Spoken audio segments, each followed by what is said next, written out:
tourism student and campus ambassador of DTORR of my campus in Bangalore. Before proceeding further, I would like to share following instruction. Please keep mute yourself during the session. If you want to ask any questions, raise your hand or type it in the message or Q&A box. Please be interactive and inclusive to have better learning experience.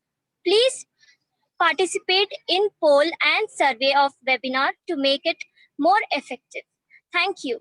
Today, we are on the second day of the conclave. Today, we have scheduled two sessions as follows. First one, panel discussion, a decade story. Then, it will be till 4 p.m.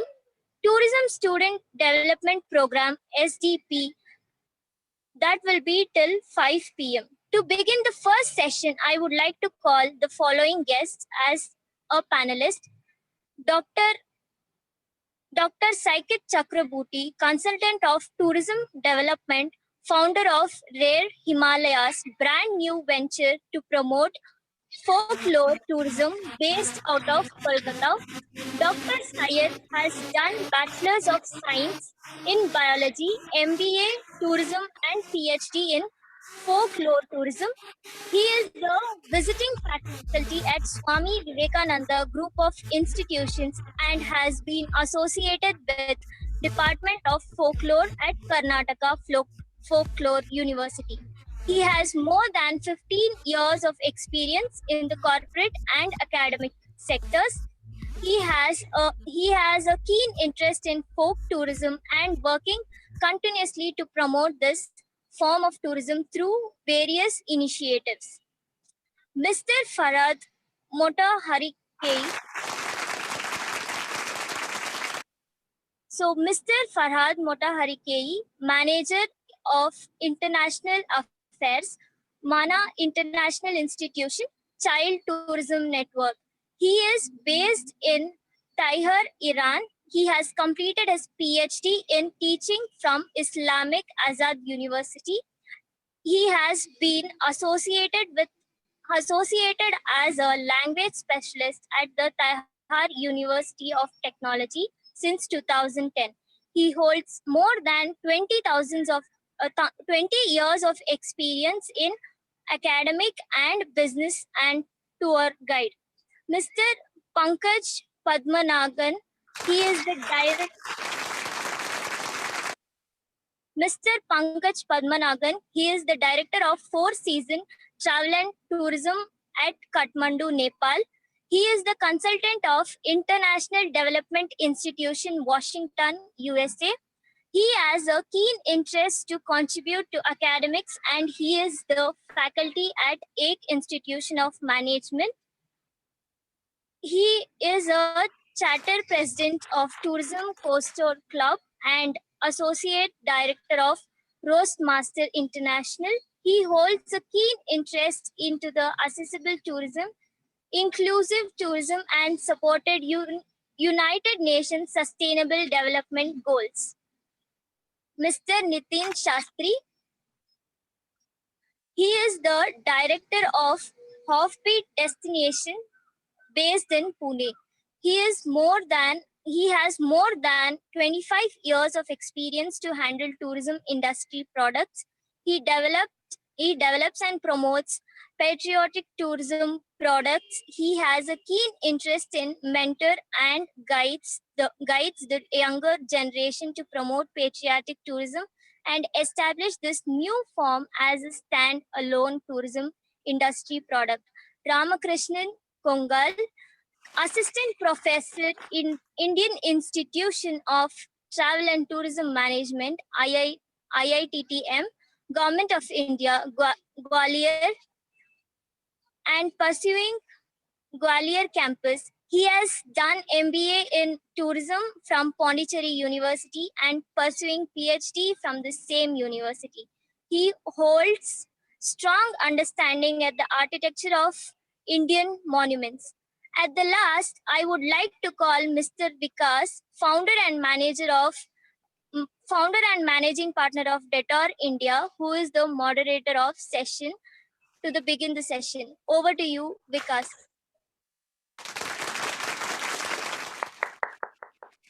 Thank you, Ranjita. Thank you, and thank you for your contribution also this afternoon as kind of a host for us. Thank you for introduction, and I would like to sorry on behalf of Mr. Ramakrishnan because he is not able to join today due to some unavoidable circumstances. He is based in New Delhi and on some project, and there is an internet shutdown by the government due to the farmers rights what is happening in New Delhi and NCR region.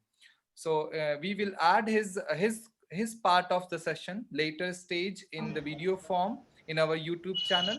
So all the participants can refer the YouTube channel and understand what he wanted to share during his session. Thank you all the guests and panelists for joining us today. This is the second day of the conclave, and I would like to start the session by Dr. Chakrabarti. As I wanted to actually give you a little bit brief on the topic what we have chosen. Yes, different forms of tourism has been always limelight. We have seen it: adventure tourism, eco tourism, and agri tourism, rural tourism has been, cultural tourism has been always give us the last decade some kind of trigger that yes, something is happening in this part of this area of tourism, and why, what's happening in future, and how we would like to include that in our skill set, in our a kind of job and entrepreneurship options. So we decided to have this session to having you as an expert to contribute knowledge what's happening and what will happen in future, so that next generation can always think and keep in mind in such forms of tourism and prepare their career plan. So I will ask Dr. Chakrabarti that what is this folk tourism all about, because we have the students from first year as well as the final year, bachelor program and master program. So we have to keep in mind their understanding on particular topic, and then we will move on to the little bit on different questions. I want you to explain that what is folk tourism, how do you describe it in a context with India and abroad. Over to you, doctor. Thank you very much. And first of all, good afternoon to all of you, to Good giving me afternoon. and Mr. Vikas that giving me the opportunity to speak on this. And the thing is that, see, it is a combination of two different disciplines, tourism and folklore. Folklore is present from a long back, since the origin of Homo sapiens. We can say we have developed so many customs, we have developed so many things. And folklore is basically an intangible cultural heritage, we can say. And what is folk tourism? Folk tourism is basically, when I did my research, I noticed that all over the world, especially all over India, we have different folk materials are available in state-wise, region-wise. And these folk materials has immense potentiality if we could promote this thing as a tourism product. We already promote many things, many folk materials unconsciously in tourism. For example, that Kathakali folk forms, folk dance of Kerala. Every advertisement in Kerala, you will find the image of Kathakali folk dance or different such type of things. But we need to promote this consciously. Then it will be a great, uh, great key things to which can develop the livelihoods of the local people. So I define this folk tourism, that is, the folk tourism is the application of the concept of folklorismus or public folklore, which is actually folklore, out of its own context, used as a major tourism product in the market with a measured, careful effort by the tourism experts and folklorists for a purposeful interaction on the basis of cultural promotion as well as conservation of the host community, and minimize the negative socio-cultural impacts and socio-environmental impacts by the guests or tourists, and involving monetary transaction between tourists and local people from a particular community for the growth and development of responsible tourism for the socio-economic benefit and future sustainability of folklore. It is basically a tool of the future sustainability of folklore, because nowadays, due to the urbanization, globalization, what happens folklore, different communities, the folk artisans, they are basically going to for search for money, and for that reason they are losing their own traditions. That this folklore or folk tourism can be a tool for one side conservation of their culture, and the other side it is a part of responsible tourism, we can say. Okay, thank you, Doctor, for explaining such a nice way that it can always, consider as a supporting United Nations Sustainable Development Goals, and which is very important and the topic for all of us around the world who are supporting. As in, we are working in visitors economy and the tourism economy, so we are all following such goals. Yeah, I would really wanted to understand, as you put the example of Kathakali. Could you please give us the more examples so that yeah. it can relate in different forms, not only the dance, but could be I different more examples, so that it also helps students to understand it. Yeah, first of all, I should show something. See, this is a clay model of Lord Buddha. This is artwork of Lord Buddha made by folk artisans, those who are working with clay. This is a doll made by wooden doll, and it's very popular as mommy doll in a part of West Bengal. This particular doll is only they prepared in West Bengal. There is a village called Notungram. You will not find this doll or these doll making artisans in any other parts of India.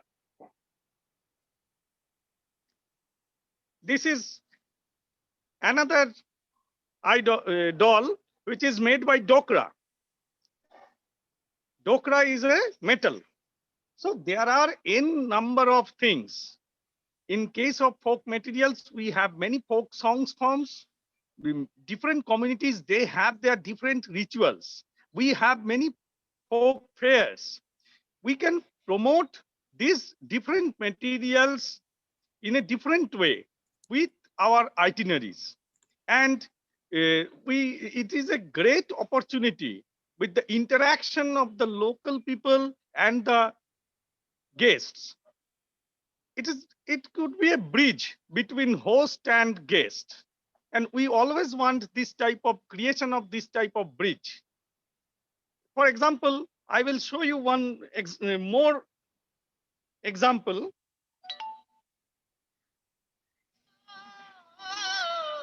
See, this is a sound of folk song in Bengal.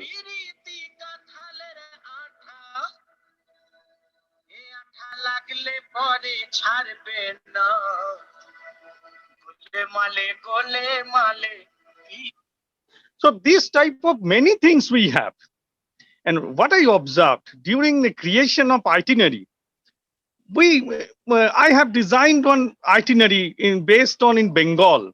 There's a like golden triangle in India, the heritage trail of Bengal. And in that, we have one place called Bishnupur. Maybe you people know the place. It's the entire city is full of different archaeological sites, different temples, which is prepared by the terracotta artwork, which is a very unique art form of Bengal. And there is a village called Panchmura. In that village, there are 126 families, those who are working only in terracotta artwork, or starting from children to the senior citizen. All are involved in even the household women. The similar thing in Shantiniketan, the song which is already played, that is a Baul song. Baul is a folk religion. And we involve these Baul people with the tourists. They can go to their place, we called it akhras, and they can see and they can observe the lifestyle of their livelihood, how they stayed in their home, what are the rituals they perform, what type of song, because their song is their sadhana. And from Shantiniketan, equally Shantiniketan is world famous due to the Rabindranath Tagore. And from Shantiniketan, we will go to the Murshidabad, which is another very important place, because from Murshidabad, the first Battle of Plassey takes place in Murshidabad, and British Empire came to India. And in Murshidabad also we have many artwork like Shola, like the silk saris, and there are some folk theaters. If I talk, we have n number of things in our list. In Sundarban, we have Bon Bibi Palagan, because in every forest areas, there are some dominating animals played the role of God. And the local people, they go to pray, offer puja to them for their safety and security. Same thing is happening in Sikkim. Even in Sikkim, we have orchids. We have many stories based on orchids. We can interact with the local people with the folk tales of orchids based on orchids. We can go to the Darjeeling Himalayan region and many other parts. We can show them the different folk theater and folk songs. So we have many things across India, and it is important that we need to promote all these things are totally unexplored. This is a huge opportunity, because I think that in this COVID situation, post COVID, the tourism will be changed.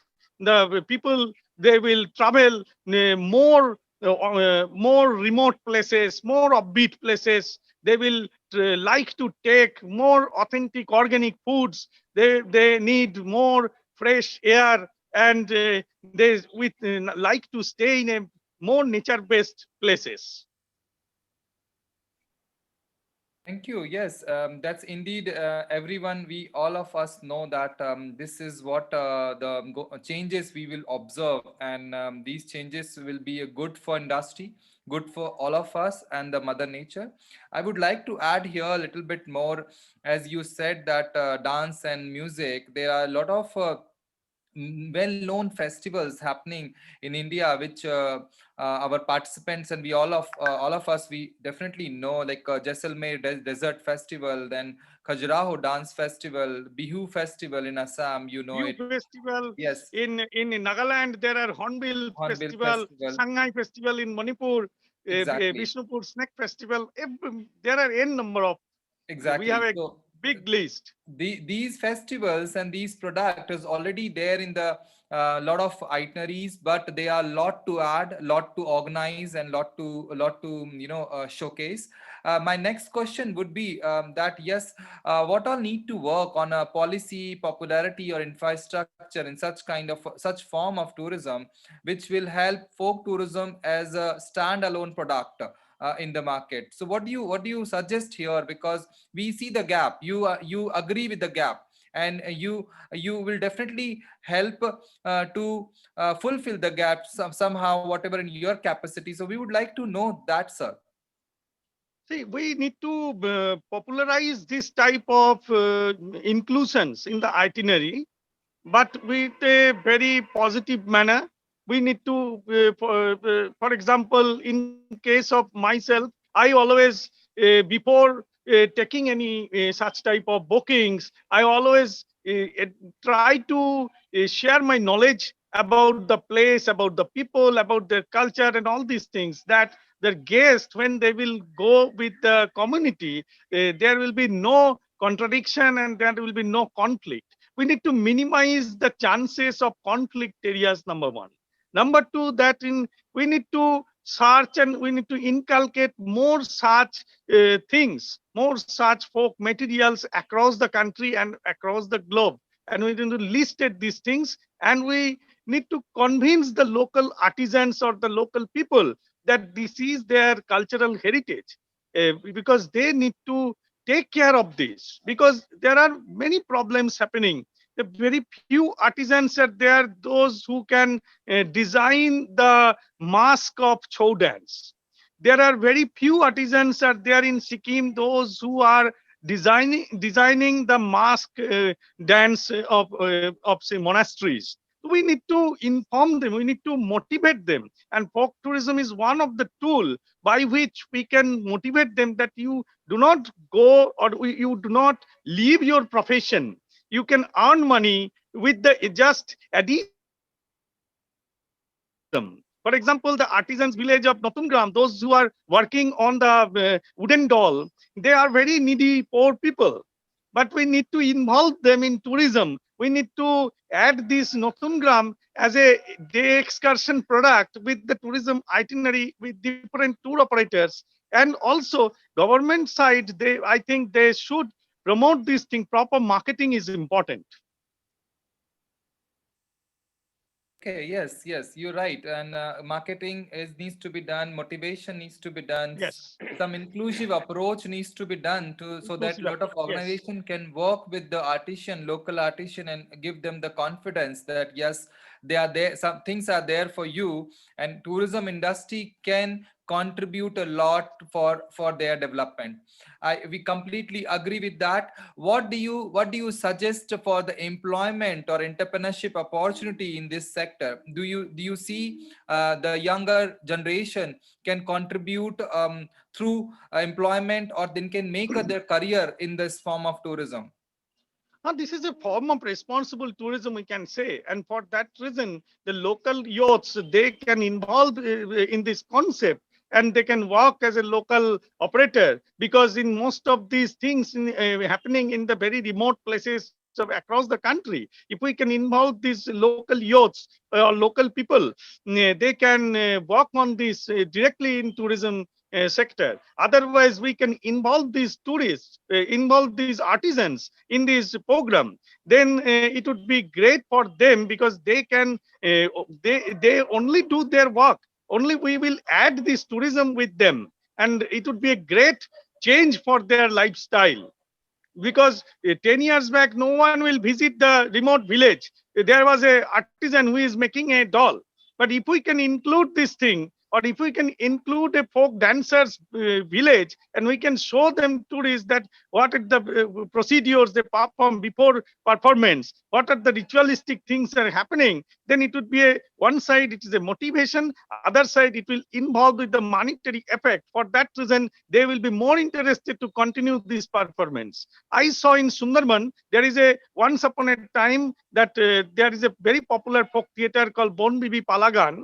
But this Bon Bibi Palagan, very few people was known that period of time, 20 years back. But now there is a traditions that there are school childrens, they are going to learn Bon Bibi Palagan with the old Bon Bibi Palagan artisans, because they observe that most of the hotels, most of the resorts where the tourists came, every evening they are organizing a performance of Bon Bibi Palagan, and they are getting money.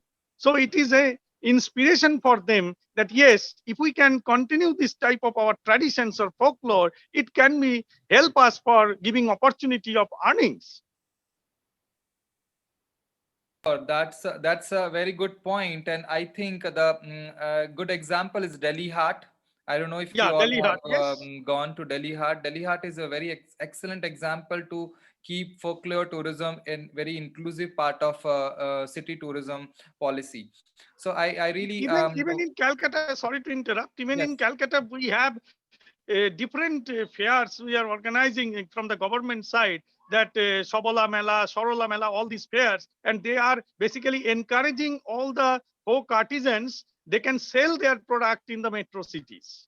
And it's Okay. 7 days to 15 days. They are the fairs are going on in the, especially in the winter time, and it's a great motivation for them. And also it builds the consciousness toward the urban community that this type of bamboo craft is making in that particular area.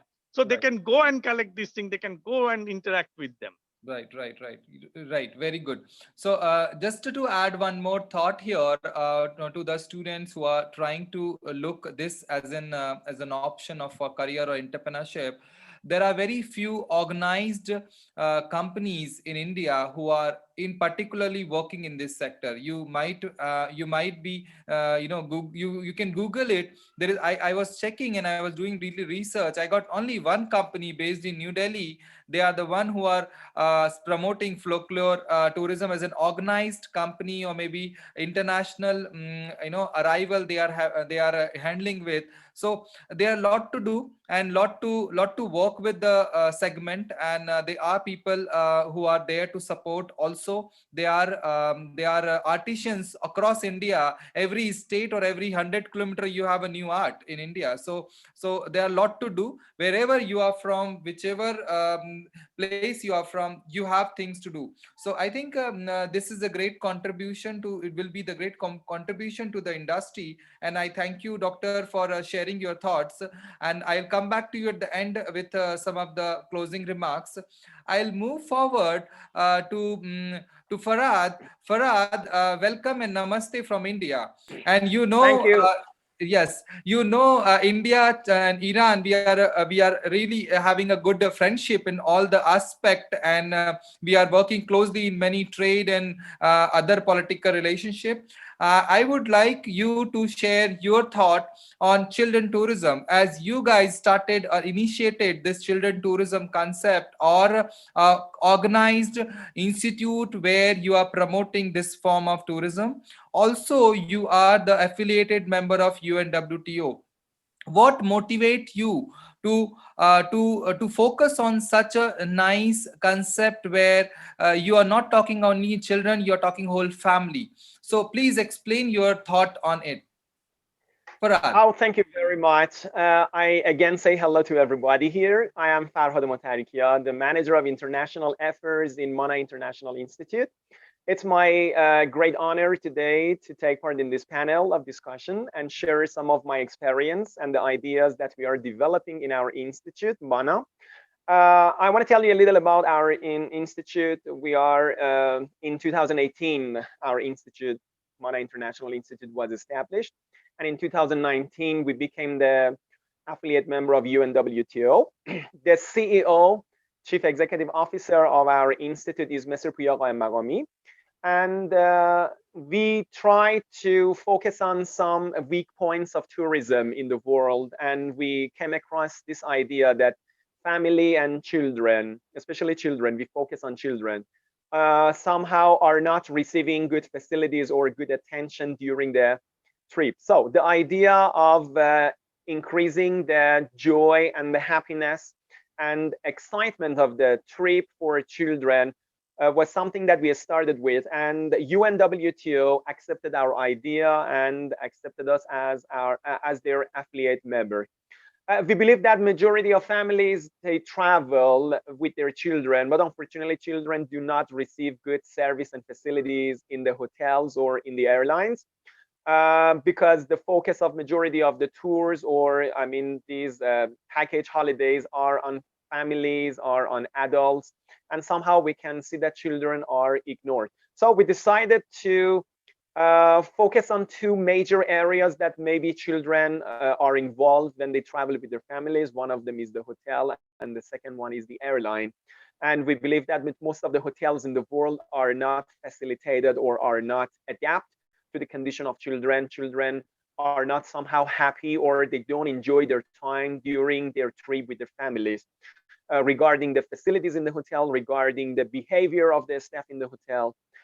So we decided to organize a kind of training program, and we focus on this training program for the staff of the hotel and for the people who are involved in the airline, such as the airline or the plane, the flight attendants, even the pilot, the cabin crew, In the hotel, we focus on the receptionist, marketing manager of the hotel manager, the chef, the cooks, the, I don't know, bellhops, everyone who is working in the hotel, and how they should communicate with children, how they should change the atmosphere of the hotel to somehow friendly one for children, how they can make the hotel itself as one tourist attraction, not just the one place for sleeping or just for staying in that city that they travel. Or regarding the plane, regarding the airline, we come across this idea that we don't look at the airline, we don't look at the trip by plane, plane as just one vehicle of traveling. We want to change it to one attraction, tourist attraction for children during the time 6, 7, I don't know, 10 hours that they are spending their time in the plane, how they can enjoy, what they can learn, what experience they can get by traveling by plane, and the kind of training which is necessary for the people who are working in the airline or in the hotel. Now I am ready. Regarding how our idea, children-friendly hotels or children-friendly airlines, how it can help to the restart of tourism in the world. We believe that somehow we can bring this motivation to parents and to their children to start traveling again. Maybe still lots of families are worried about coronavirus, this pandemic, that if we travel, maybe that hotel is not safe enough as a matter of health, as a matter of hygiene, or maybe the plane itself is a public place and there are lots of people sitting in the plane. Maybe this place is not safe for us to travel with our family. But when they get sure that this plane, this airline, this hotel is facilitated and they are trained how to behave with your children mentally and physically, how to present their facilities to your children, how to make their hotel one attractive place, enjoyable place, like a, I don't know, playground for your children, the place that they can learn a lot of new ideas, and the place that they can get familiar with the cultures, with the tradition of that country. So in this way, maybe families can trust the hotels, can trust the airlines, and travel with their families easier. We are doing our project in different countries. Right now, we are working on the project of Oman, on the project of Dubai, Abu Dhabi. We are working on the project in Russia. We have different agents who are working in these, countries, these places. And we are presenting our package of training programs besides some facilities that we give to the hotels. For example, I want to focus on the hotels which are working with us. When we present the training program for different staff in the hotel, first, families can get sure that the people who are in that hotel are completely familiar with the emotions of children, with how to behave with children, how to contact with them, how to introduce that city to children, and how to make them fun. In addition, when the hotels become children-friendly one, they get this chance to be searched on the internet, and we will introduce these hotels with the assistance, with the cooperation of UNWTO, to be at the top list of searching on the internet. So some travel agencies which are working with different hotels will give priority to children-friendly hotels to introduce them to the families when they search online. And in addition, we will provide some gifts as the logo or the symbol of that hotel, that children will receive them, families will receive them, and they can somehow advertise this hotel to their families, to their friends, and later on, maybe they will get back, or they will somehow encourage their friends to visit this hotel because it is completely facilitated for children. Also, it is possible regarding the location of the hotel, the physical location of the hotel, we will make some necessary changes in order to make the atmosphere ready for children, not to feel that they are in one place which is completely formal, which is just for adults, the decoration of the hotel, the lighting in the hotel. But I want to tell you, our priority goes to education and training of the staff, because we have nearly 140-hour training for different sectors in the hotel and in the airline. Also, regarding the airline, I can tell you that when children travel with their families, they can get more information about traveling by plane. Even it will be possible for them to visit the cockpit talk with the pilot, get familiar with the process of traveling by plane, get more information from the flight attendants, get familiar with different parts of the plane, and not just getting freezed on their seat for 7 hours, 8 hours during the flight without doing any activities. Even inside the plane or outside the plane will be decorated according to the feeling of children. Somehow, some cartoon characters will be added inside the plane. And some experience that flight attendants have regarding the children, a storytelling for children during the flight, and somehow the kind of adventurous and exciting trip during two destinations we can create for children. Another point that we are focusing on these days is on startups, because especially we see that this conclave is related to students, and maybe some students are interested in working with children tourism and family tourism. So it would be possible for us to help these startup companies in India or maybe in other countries to give their opinion to us, and we can provide them with some suggestions, some instructions how they can start, for example, this, I mean, a startup company, what activities they can do in the world of children. Because in our team, we have gathered some psychologists, some psychotherapists, some people who are working with children. They are familiar with the ideas, with the world of children. So we can present our experience and our knowledge and our instruction to these startup companies in India that they want to focus on children. We were talking with some people. We had a survey, some people who regularly travel to different countries, those people who are married and they have children, but because of their jobs, because of their business, time to time they have to be on a trip and they go to different hotels and stay there. And majority of them believe that because we are on a trip, so we are far from our family and children, and we are somehow worried about them. But if we know that when we travel, even on a business trip, when we stay in a hotel, we are sure that our children are safe in a hotel and they will enjoy their time during the time that we are in the meeting, in the business meeting. So this kind of confidence that hotels can bring to the families and their children will encourage majority of families, even on their business trip, they take their children and their family with themselves.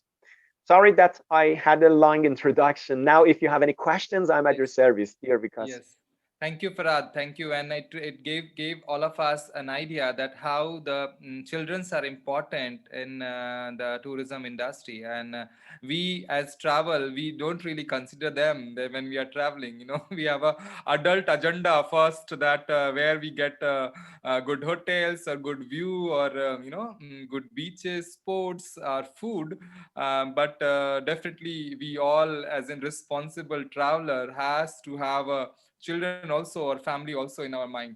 So good points. I have a question. Yes, according to you now, in the world, wherever you are working, whichever territory you are working now, like your projects working, or you might have done some research, how many percentage of the hotels or airlines are now in the friendly category, or what is there to improve, where your institute is trying to develop that concept and trying to support in training? So what do you see these numbers, where are the gaps, and how you are trying to fulfill that? Based on our survey and research in the countries that we have started, as I said, in Russia, we are working in Netherlands, we are working in somehow Italy and some Asian countries. We understood that nearly 5% of hotels in the world, they claim, for example, hotels and airlines, they claim that they are children friendly. And when we search about them, for example, Anna is the woman who is a tour guide and is working in Russia. She is our agent in Russia. And she had a research in Russia because, as you know, Russia is one of the countries that has lots of tourists every year. And in Moscow or St. Petersburg, for example, in these two cities, she searched and there are lots of hundreds of hotels. And she said maybe 5 or 6 hotels just are children friendly. And when they say children friendly, just they limit themselves to some facilities like a zoo, like a playground in the hotel or near the area of the hotel, in the neighborhood of the hotel, plus some special menus for children or some special food that they serve for children. This is only part that they claim and they have, and they claim that they are children friendly. But I said our program is focusing on the human resources. We are working on the people who are working in the hotel, who are working in the airline, flight attendants, pilots, cabin crews, somehow in the hotel, bellhops, receptionists, as I said, chef, cooks, how they should serve the food for children, what kind of food should be served, in what way, the decoration of the food, the way of preparing the food. When it comes, for example, to marketing manager of the hotel, how they can introduce their hotel to other countries as the children-friendly one, how they can make some contracts with different travel agencies, how they can show that their hotel is safe and sound for the families and their children, or regarding the behavior of the receptionist, how to welcome children, how to introduce the hotel when the family for the first time visit that hotel, how to make the family sure that their children will enjoy during the time that they are staying there, even the decoration, the bed, the facilities in the hotel for children. All of them, like a package, has been taught, has been provided by our institute, and we are focusing on different psychological aspects of behaving with children, because we believe that these children in the future will become adult, and if we make very good memory of traveling for them, definitely they would be somehow tourists in the future. We shouldn't make them afraid of traveling. We shouldn't make them stressed by traveling, long hours in the flight, long time in the hotels. We will encourage them to get back to the hotel. We will encourage them to stay in a hotel for a longer time. As far as I remember, we were talking with you, Vikas, and you said that's even some hotels in India. They are presenting some local traditions, some cultural programs like theater, like music, traditional food. Even we have organized these ideas with these activities in our package for the hotels. Okay, yes, I remember our discussion, and I would like to add here at least those who are not aware about this. Taj Group of Hotels, what they do to attract repeat tourists, they try to organize in-house classes, culinary classes, art classes, folk art classes, so that the families or children can repeatedly come to their brand, irrespective. It could be New Delhi or Bombay or Jaipur or Kathmandu, wherever they are traveling. They stick to the brand so that the loyalty goes there, and then the revenue adds up. So that's a Exactly. very good initiative. I'm sure a lot of hotels must have designed such programs. So I know this closely as one of my friend works on this concept there with Taj. So I would like to add here just some of my knowledge here. They are the airlines in the world. They are like some airlines. They already designed some privilege program for children, and I'm sure Farad, you must be knowing this. Privilege programs like Exactly. there is one privilege program by JetBlue Airlines in US, Fly Baby. Then Etihad is having a program, Flying Nanny, and KLM is having a program, Bluey, and Asiana Airlines in Asia, only one Asian Airlines who which is having this program, Happy Mom Service.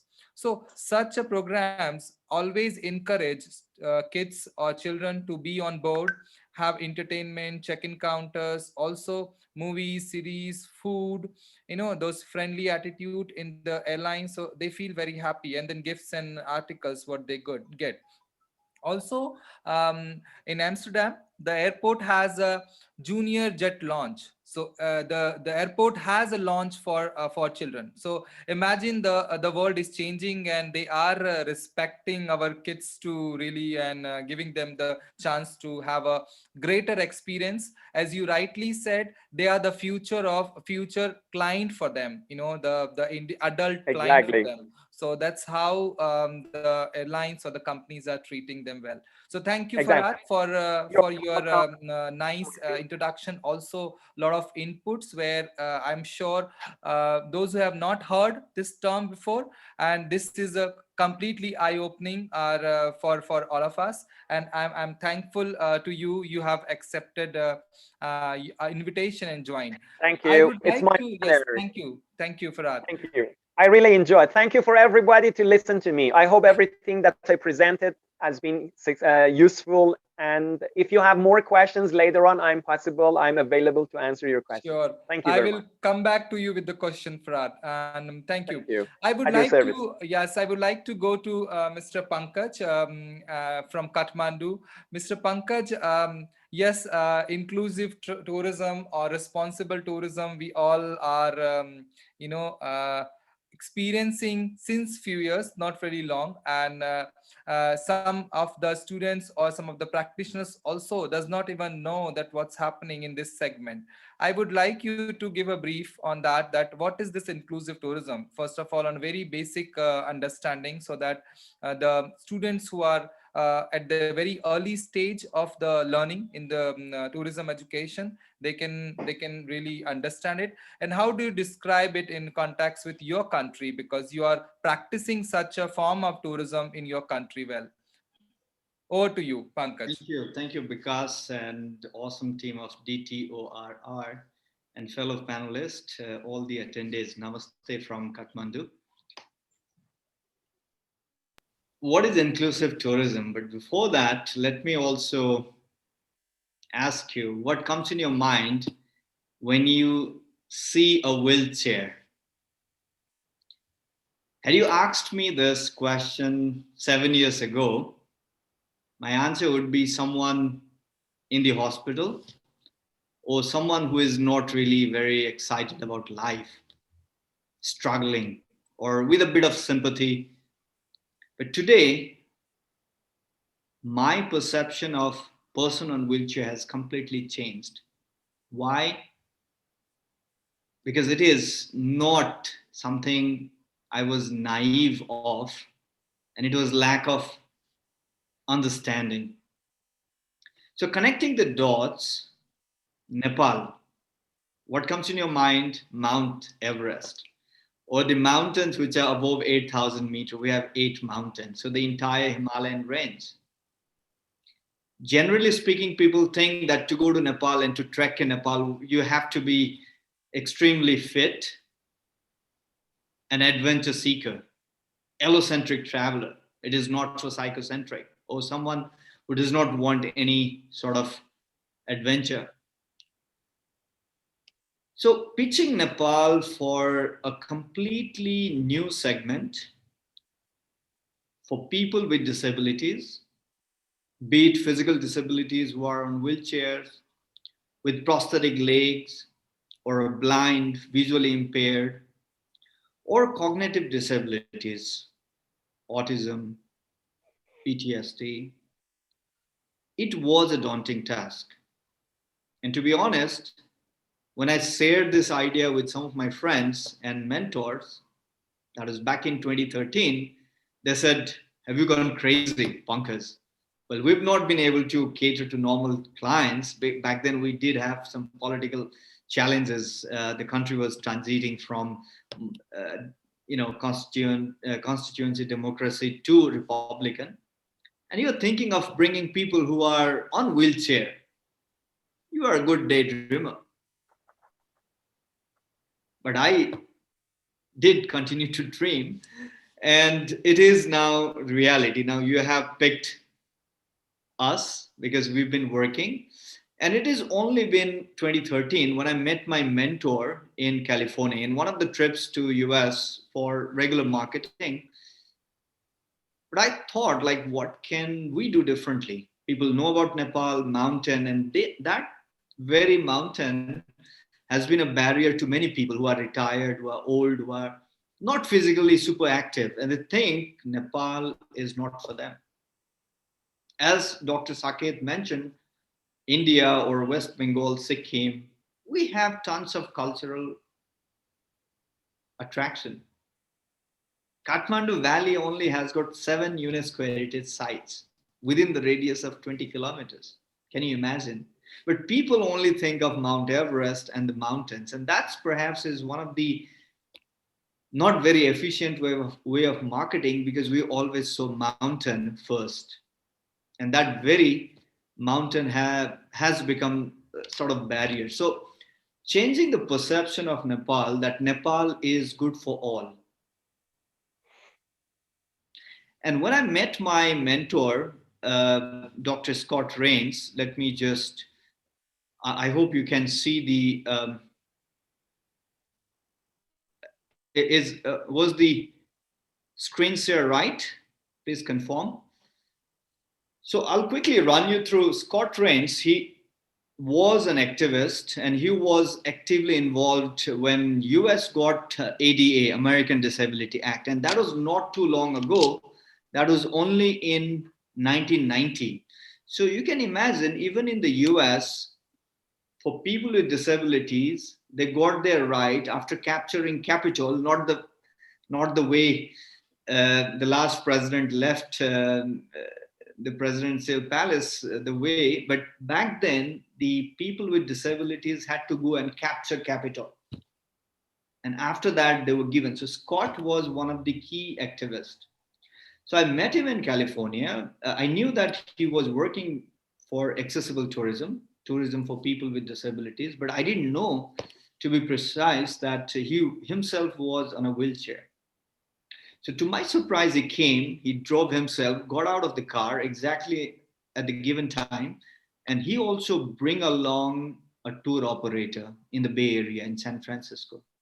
We sat down, we discussed, and interestingly, Scott had done consulting in India, in Brazil, in China during the Olympics, but he had never been to Nepal. So he had that deep desire to come to Nepal. He wanted to visit the place where Buddha was born. And as we Nepali say at the time of leaving, Feri Beton, see you again. I said, see you, Scott. I was intrigued by your idea. But I did not have slightest of possibility that I would ever get into this. I thought, okay, I got to know something. Like Farhad just said, children tourism. It was just a new way of doing tourism to me. But as the saying goes, where you have desire to do something, the whole universe conspired to do or deliver that to you. And exactly that's what happened. Within a year, we bought a ticket for him to Nepal. So 4-season travel. Our company bought him a ticket. Perhaps he is one of the few Americans which was sponsored by a Nepali business company. Normally, Nepalese are sponsored by US government or US companies, but we got him here, and we got that helping hand by hotels like Hyatt, Buddha Air. They all came forward, and I traveled with him for 10 days, and I told Scott that, see, I'm willing to learn. I know nothing about this, but if you are ready to become a guinea pig, well, on a lighter note, then we welcome you. So he arrived, we traveled. I traveled with him to Chitwan, Pokhara, like the places where normally tourists go, and it was an amazing experience to see like how he imparted knowledge. We invited trekking guide, naturalist, hoteliers in each place, and we did a workshop also to let people know that people on wheelchair are just not the ones who need your sympathy. They need your empathy, and they're your customers, prospective customer. And there you see, when he went for ultralight flight in Pokhara, there we met another young man on a wheelchair. That was a sheer coincidence. He was flying different machines and flying machine and being filmed by UK television documentary. So it gave extra boost to our belief that this is very much doable and totally untapped segment. So after Scott left, interestingly, Nepal being a small country, well, small not compared to Singapore, but of course it is small because we are between two giants, right? India and Nepal. So we always think we're a small country, but it is for our benefit as well, because here things move much faster. When Scott came, even US Embassy invited us to the embassy. They invited leaders from DPO. If you ask what is DPO, disabled people organizations, the NGOs working to empower, uplift people with disabilities. So that was a great opportunity for us to connect with the disability leaders. And we told them, we need your expertise and helping hand to be able to build this tourism. And they also saw that Scott, who traveled all the way from California, he went to Chitwan, took a ride of elephant, had a rendezvous with rhino, went to Pokhara, did the ultralight, and Nepali people with disabilities, they were not traveling. So the visit of Scott also gave them extra boost that you can also travel, right? So that way we could build some synergy, and that was the starting point. So then we continued. You can see Marco, that was 2015, we had massive earthquake. People were not coming to Nepal. And there I got a call from an Italian friend who said, we want to support Nepal and we want to go to trek to Poon Hill, Annapurna. And there were 5 people. And certainly 3 days before they left Italy, the lady calls me and says, Pankaj, I have a problem. I said, what? Rafi, I have a friend who is blind and he wants to join us. And I almost jumped out of my chair. I said, Rafi, please get him. We need him. That was Marco, right? So he trekked. I was awestruck to see him walking like even faster, and then we made a video and then we released that video on World Disability Day, 3rd December. And that prompted another group of wounded heroes from US, where you can see all prosthetic leg. They did exactly the same trek because they saw Marco doing it. But here I have a slight different perspective. We did not only care about business. After the earthquake, there were about 60 people with disabilities in makeshift camp. They had food, they had water, and only thing they were doing was counting the aftershocks, because we have had series of aftershocks, traumatizing. So we thought, why not we take them out? Radisson Hotel offered food. We got the car and we took them to the nearest botanical garden you can see. Then we named tourism as a healer because they were so happy. They were so very looking forward to remaining part of their lives. Most of them had never been to that botanical garden, which was only 12 kilometers from the city center. So that way we continued, and so this is the wounded heroes from US. They went for trek with all prosthetic legs. It was a very ambitious project. And interestingly, they were also welcomed and bid farewell by our president. So can you imagine? Right? That's why it's good to be small at times. And moving forward, last year, 2019, we organized a trip for a lady from Australia who had never gone out of Australia. But after reading our initiative, reading about our article, she got in touch. She traveled to Nepal, went to Tibet, went right up to the Everest base camp. And she said, had you not started this initiative, I would have never traveled. And I would never have realized my true potential, right? So that way, this is another friend who flies paragliding with wheelchair, amazing guy from New Zealand. So this man was, or still is, the ex-president of San Marino, Farhad, you might know, it's a tiny nation state. He came, exactly. He was our last client before COVID. And every time we get the clients with disability, we do not keep them only with ourselves. We invite the industry, we invite people with disability. We want him or them to inspire the locals and impart the knowledge. So this is one of the examples. Well, I was part of one. And we were covered by National Geographic. So no money invested in marketing would have been enough, but we did right thing at the right time, and we were picked by internationally acclaimed. And well, though we can't promise, but again, when Mirko came, she is our president. Again, Mirko, he was the ex-president of San Marino on his private personal trip, but we managed and our president invited him to presidential palace. So see, this is something we are totally enjoying doing it, and but we have been in business for 25 years, over 25 years. But it is only last 7 years when I met Scott, my mentor, got into it.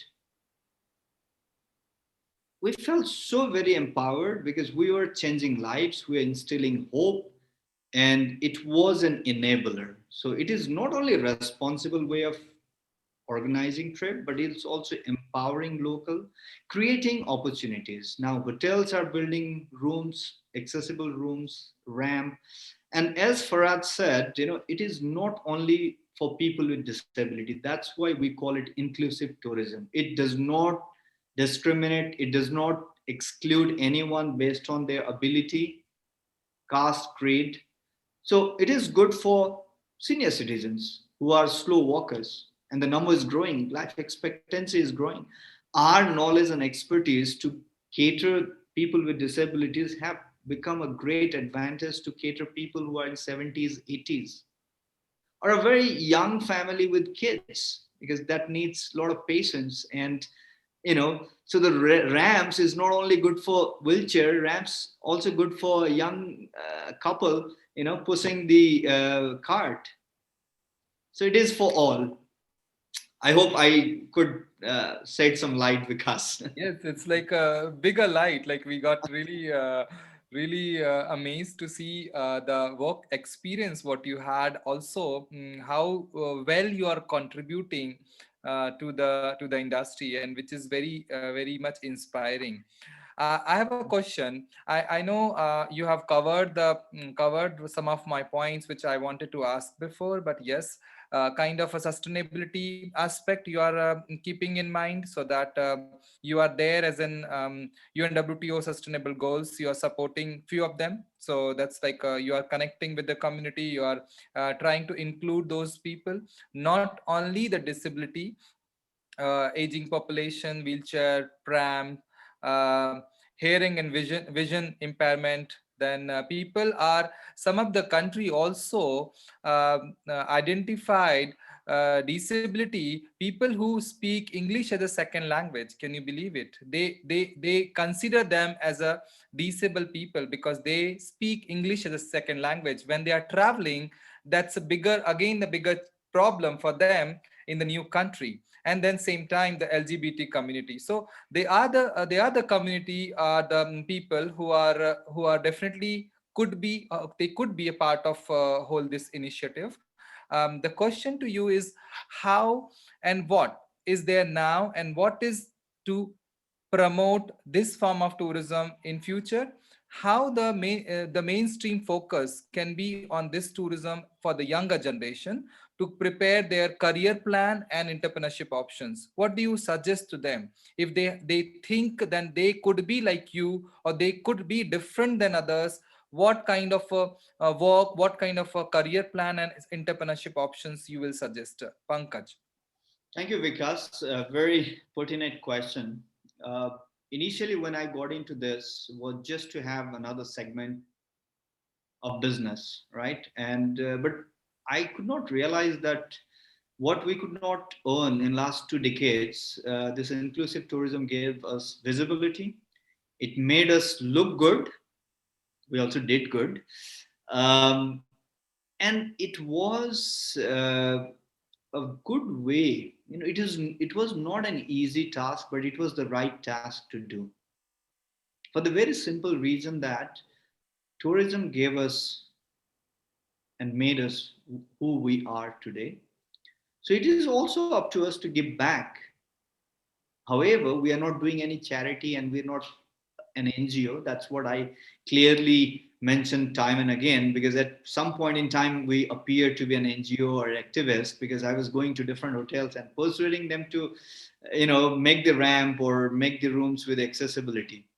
With the projection that 1 billion people out of 7 plus billion have some sort of disabilities, physical or invisible. And out of 1.3 billion international travelers, 10% have disabilities. So you do the math. Nepal was eyeing just to get 2 million tourists in 2020, which unfortunately was forced to be abandoned, right?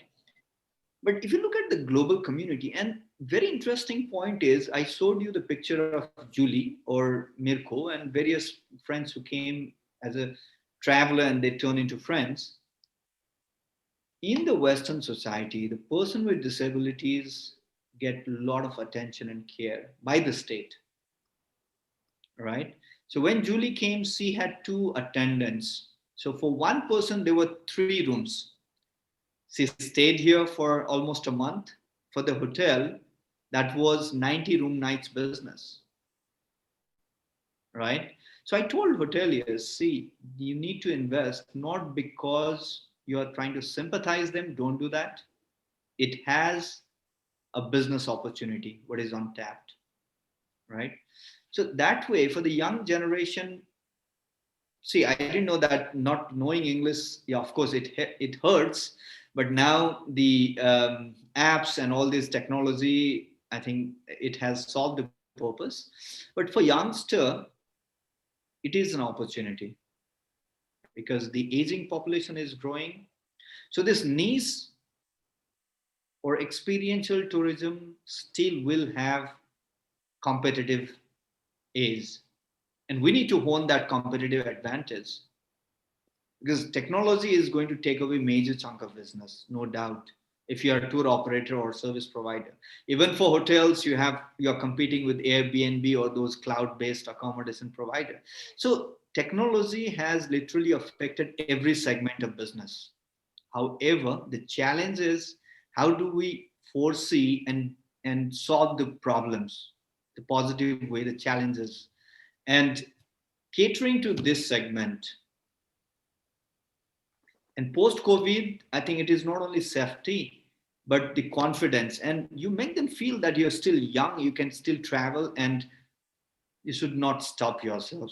Because, as the saying goes, we suffer more in our imagination than in reality.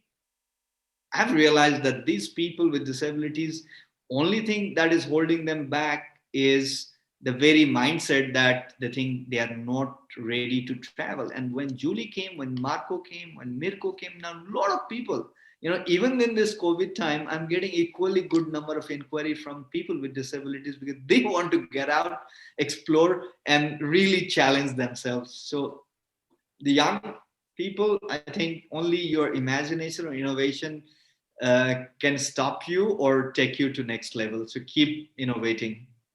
Okay, Thank you. that's good.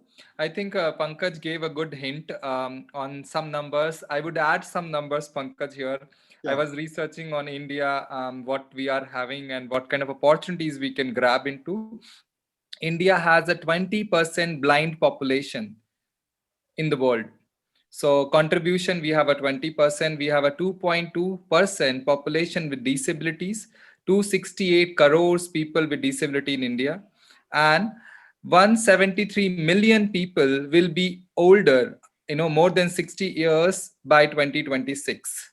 So imagine if somebody established something now, so you have a big chunk of business which you are getting into in next 5 years. So thank you, Pankaj, for a great insight. And I think, again, this was one of the eye-opener for a lot many of us and those who have not familiar with the kind of a concept.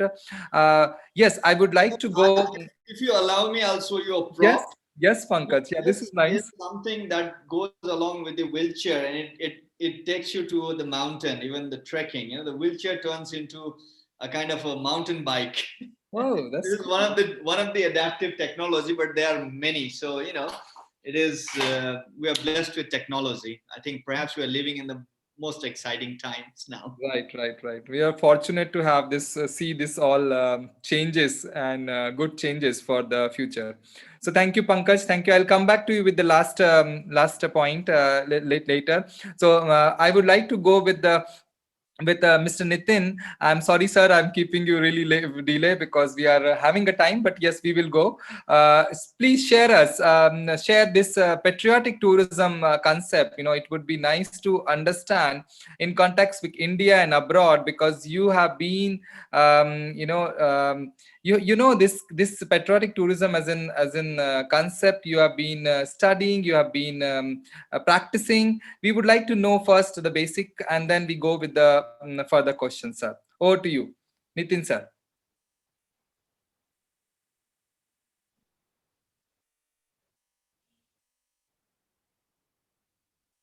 Nitin sir. Yeah. Yes. Am I audible? Yes sir. Yeah, thank you. First of all, thank you very much for inviting. And to be very frank, I'm really speechless. The way Pankaj has described the experimental tourism, it is something beyond imagination. Farhad also did the same way, that a concept only tourism exclusively for the children. It is something beyond really imagination. I mean, hats off to you guys. Hats off. And coming back to patriotic tourism. Well, patriotism is not one place, one such thing which can be injected in you like COVID's, the new vaccine has come. You cannot inject that. It has to be given right from your childhood, from your school days, from your parents every parent has to inject that into his son or daughter's mind. Patriotism is a mindset. And in fact, in last couple of years, what we have seen all over the world, which is going back with the same patriotic zeal, whether it is America, whether it is India, whether it is Iran, whether it is Pakistan, and they are trying to inject that patriotism into their younger generation's mindset. And once it goes into your mindset, then tourism plays a very vital role. For a country like India, which was under the British rule for over 150 years, there are so many places which can be known to our younger generation as places of patriotism. The Fort of Jhansi, or Alfred Park in Allahabad, or the Secretariat in Calcutta, where the BB-Day trio is well known for their revolutionary act. Cellular jail, and particularly 99 Kargil war, the flow which is going towards Kargil, exclusively there are people who are exclusively going to Kargil to see the Tiger Hill, the Hall of Fame at Dras and Kargil and Leh, and there the tourism plays a very vital role. But the problem in this is to educate the masses, and particularly the government agencies. You can see all the government organizations like Tourism Development Corporation, except UP Tourism, nobody has some historical circuits. Like UP Tourism has Bundelkhand Circuit, 1857 circuit. Very few tourism departments offer heritage walks into your history. As Dr. Chakravarti correctly pointed out, that people go to Calcutta, but they miss. Their main aim is to go to Calcutta, go to Dakshineshwar, go to see the Howrah Bridge, go to Darjeeling, the Bengal is over. Vishnupur and Murshidabad is not on their itinerary. Very few people go to Shantiniketan.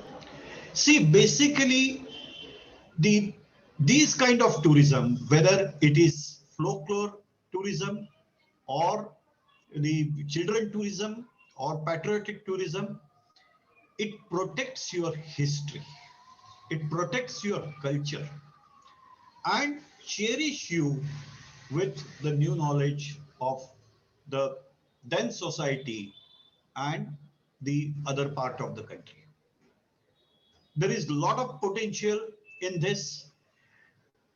The like uh, heritage walks.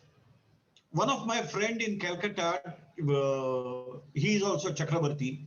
He takes cultural walk. His company offers at least 20 types of heritage walks in Calcutta city alone.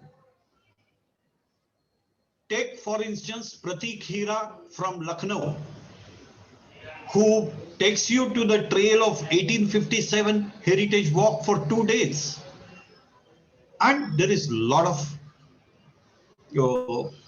opportunity involved for the young generation, young entrepreneurs to come into this and make it as their career. Only yesterday, the government of Maharashtra has declared that they will create heritage walks in Mumbai, and there lies a very good opportunities for the students of travel and tourism who come from different part of the country. In India, there are so many cities: Delhi, Lucknow, Chennai, Mumbai, Pune, Hyderabad,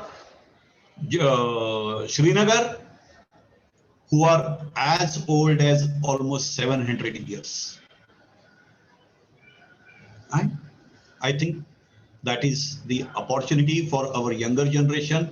They should take more interest into that, and they should educate their own parents about this, so that tomorrow the government agencies and all the travel agencies will include the patriotic tours into their regular calendar. Even if one travel agency introduces one tour of their calendar, there will be a lot of people taking that advantage. I won't take much of your time because you must all be waiting for Pankaj, Dr. Chakrabarti, and uh, Fardhan's concluding remarks.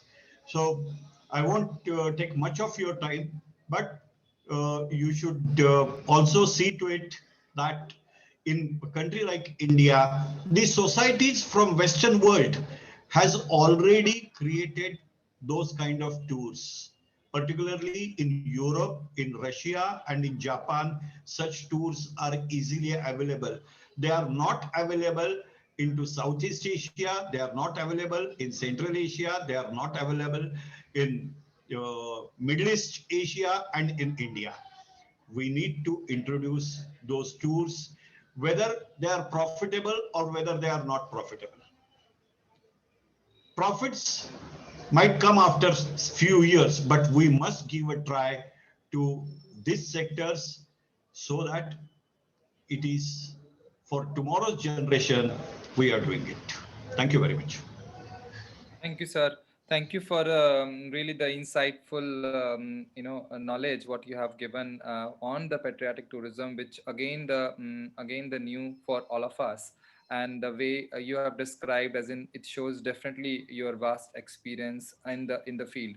I have a one question for you in terms of the gaps and the how it can be fulfilled at the grassroots level. What the students can do if they are looking forward as an entrepreneurship opportunity or employment opportunity. So it would be good if you can relate it with the action and what students would like to do or can do, sir. Repeat again. Sir, it would be good if you can give us some direction on the on the benefit of students if they would like to consider patriotic tourism as in one of the concept to start a work or a entrepreneurship option, so where they can do, what they can do, how they can really build up the idea. Well, in fact, for me, I almost for 20 years, 20 more than that, I used to do leisure tourism, mainly the leisure tourism. And it so happened when the whole country was celebrating 150 years of 1857 war, one day it clicked me when I was surfing on internet. There was a travel agency based in London. Their company's name is Battlefields of the World. And they take you to the battlefields of the world. And so I just went and saw what it is there. And then it struck me that, all right, we can do it here. And I carried out a first tour, Trail of 1857, a 10 days tour. And while doing that tour, when I went to Kanpur, I happened to meet Dr. Lakshmi Sehgal, the close associate of Netaji Subhash Chandra Bose. She had given us 15 minutes time, but later on, she stayed with us almost for 2 hours. And when I was leaving, she called me and she said, Shastri, you do such tours, then why don't you do a tour of the area where we fought for our motherland?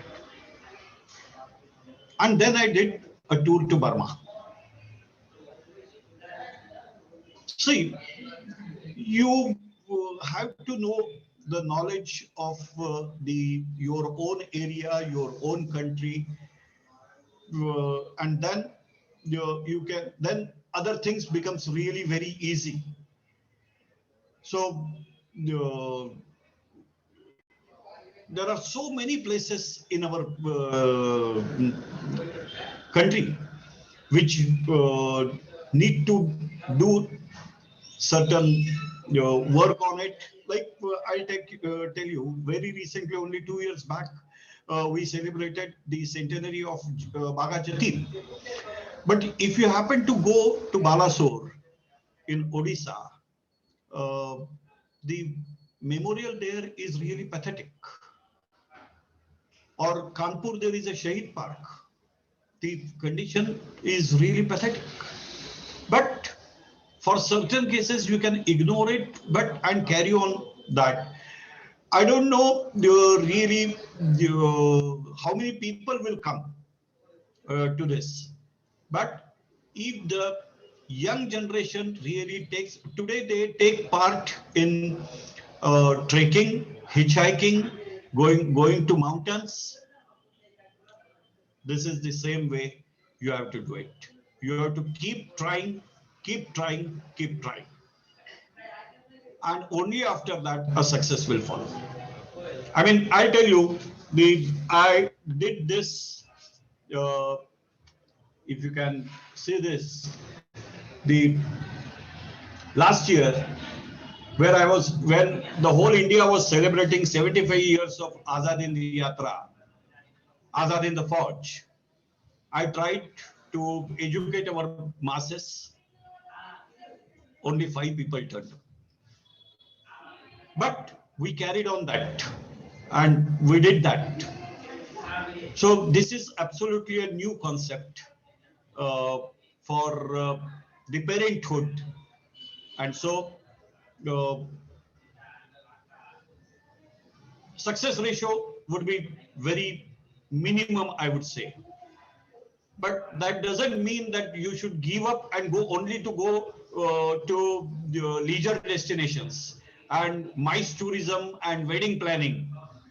No, it is really more than that. The volume, if you see that volume,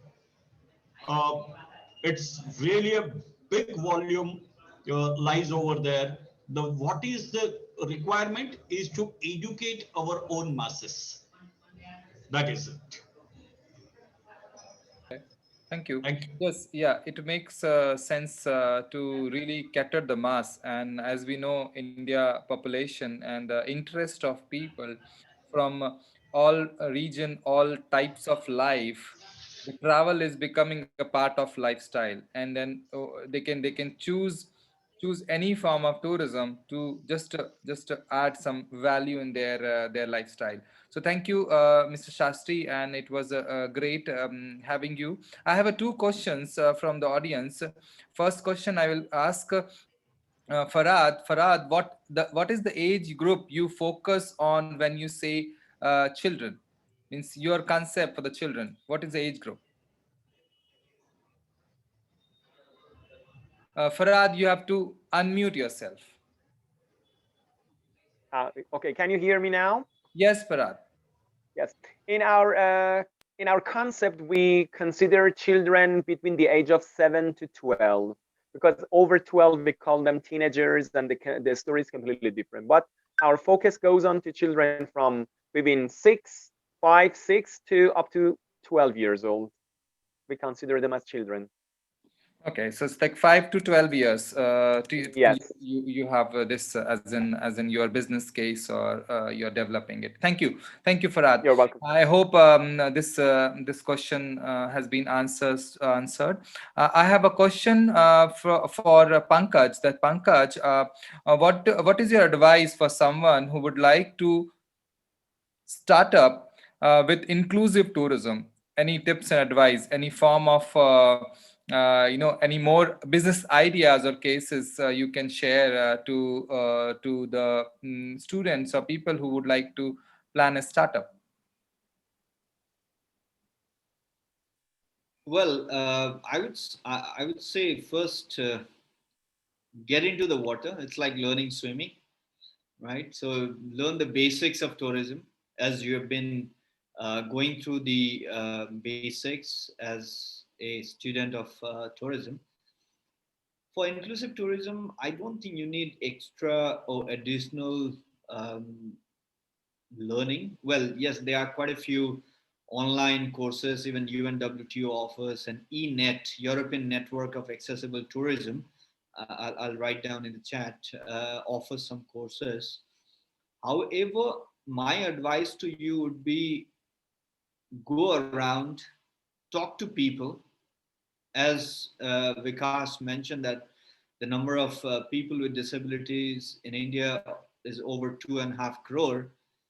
So they would be your great teachers. You know, when we can cater to people who are in our neighborhood, who are in our city, then we can cater to people who come from abroad. Yes, there would be cross-cultural barriers. There would be a lot of things that we need to learn, like how to communicate. As simple as that. I'll give you an example. Normally, it is perfectly all right in hospitality and tourism when you go to a client and say, "Can I help you?" You may make your voice slightly more humble and say, "Sir, can I help you?" But even in this area, asking someone, "Can I help you?" is could be rude. You know, there you would ask, "Sir or ma'am, do you need help?" So what is the difference between these two narratives? Can I help you? I'm the doer. I control the decision whether I extend my help or not. Do you need help? You are the decision maker. It is up to you whether you decide to take help or not. See, the difference is like day and night.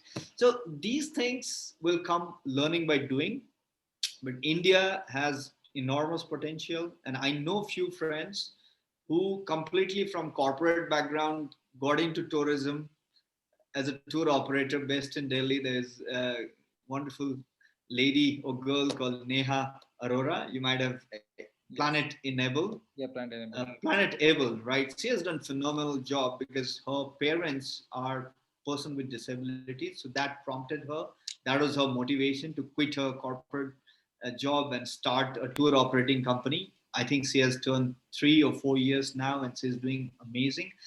So the opportunity are there. Once you know your why, you'll find your how. Only that I would say, and keep attending, keep expanding your network, and there are wonderful people around. You know, you'll be assisted, and feel free if you need some inputs. with my limited knowledge, I'm more than happy always to, share and learn. But remain triple L. I always tell people that education is not just to get to your professional career or to start your business. Triple L is become lifelong learner. So when you become triple L, you'll find your ways. Over to you, Vikas. Thank you, Pankaj. That's like a very valid thing at the end. You have spoken triple L. That's nice. So there's a question for Dr. Saikat that how culture and folk tourism can work as a factor in the competitiveness of the creative destination. The folk tourism or culture, the competitiveness. Yes. See, folklore is a part of the culture. It's an intangible heritage, and in that folklore, we have many materials. As I told you, if we create a place to a destination, it will play a very big role. First of all, we need to identify the particular folk materials of a particular region. Right? It may be a folk theater, or it may be a folk song, or it may be a folk fair, or it may be a folk art form. We need to identify the forms first. Then we will include this thing in the tourism map. And before doing that, we need to study on these particular forms that it is about this particular intangible heritage. What is the origin? Who are the communities who are performing this thing? And what type of rituals are behind these forms? Because we know that in most of the forms, whatever forms, it has a different rituals are involved within this, and we need to interact with the community. We need to ready the community, because if the place, I am saying that is a place, we are trying to modify a place to a destination. We can modify a place to a destination with this kind of inclusions, but we need to one side need to ready the community with the positive vibes that yes, tourism, we are promoting such type of tourisms where community will not affect badly. We will filter the negativities, and other side we will encourage the tourists or the guests with through the suggestions and education, some do's and don'ts, that whenever you will visit this any particular place, you have to respect the local culture of the people. It may be a homestay, because in most of the offbeat places, hotels are not yet developed. In especially Mr. Pankaj knows that in the part of eastern Himalayas and all these Nepal areas also, there are very beautiful places are there, where hotels are not there always, but homestays are there. We need to educate the tourists that you can stay in a basic infrastructure, but yes, the infrastructure is basically it is for your safety and health and hygiene, it is safe, but you need to accommodate yourself to know this knowledge. That makes sense. I think Rohan, you got the answer. Rohan has asked the question from Banaras Hindu University. Thank you, directing Dr. Shaikat. There is a question to Mr. Shastri. Shues has asked. Shues is based in Bhopal, and he handles or he conduct a heritage walk in Bhopal. And his question is: in his city, people are not aware about such form of tourism. Generating interest is the second step, but how to spread awareness about it? Do you have some suggestions for Suyesh? Please unmute yourself, Mr. Shastri. Yeah.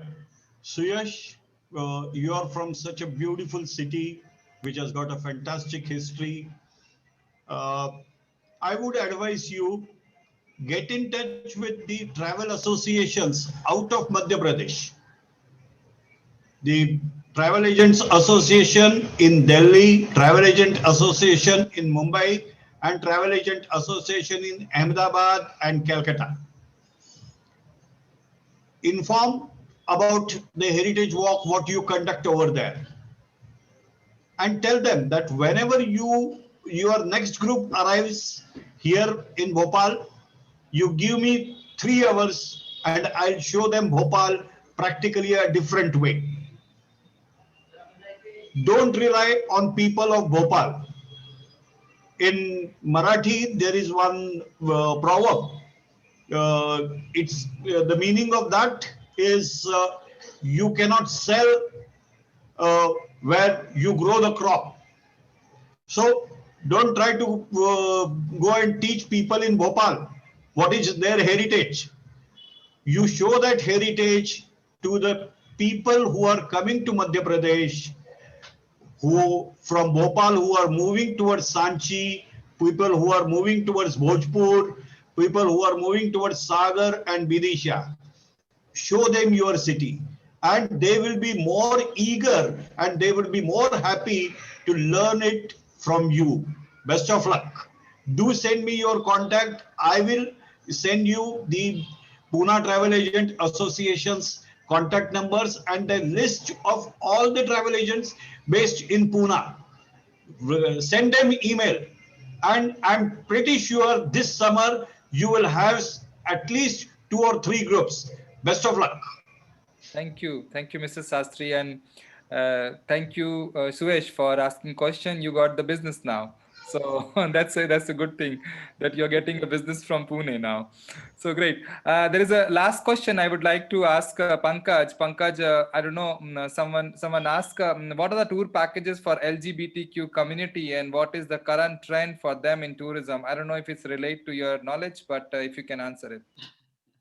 Well, when we talk about inclusive tourism, and as I said, it does not exclude or discriminate anyone based on their disability or sexual or orientation. So LGBT also partly comes under this. However, I would not be the right person to comment on that.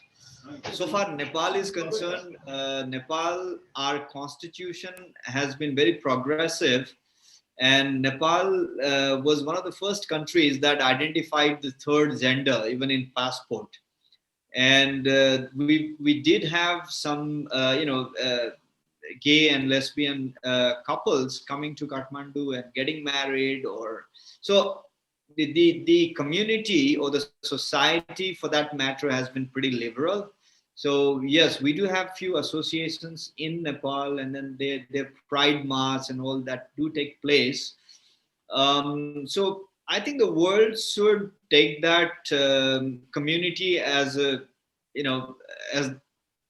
as natural as they are also, part of the nature like us. So however, there are people who have been catering to them, and we need to understand their motivation, their psyche, because in every segment, unless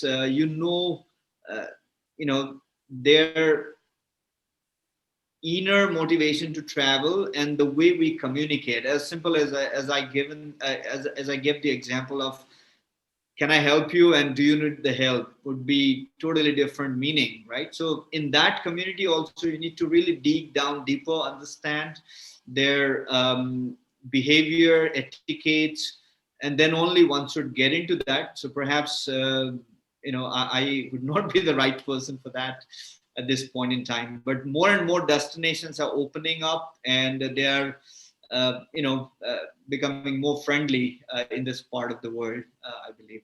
I hope I answered your question. Yes, thank you, Pankaj. I think yes, if you're someone has not worked on the sector, yes, cannot give you a detail that what product and itineraries are currently in the market. But lot of things are happening in the same segment. India is becoming one of the again the major destination for the LGBTQ community for inbound and domestically. Also, the outbound operators are working well for the cruise holidays as well as the outbound holidays internationally.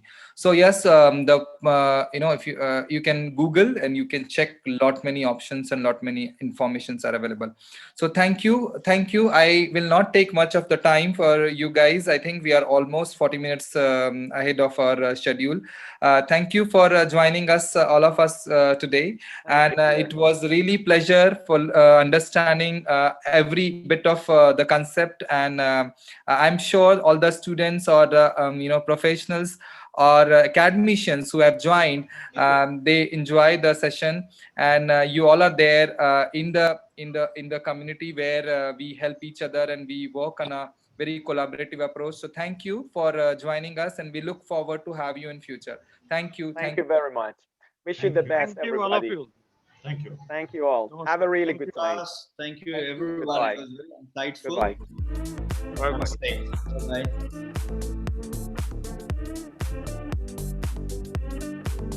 Thank you all the panelists to join.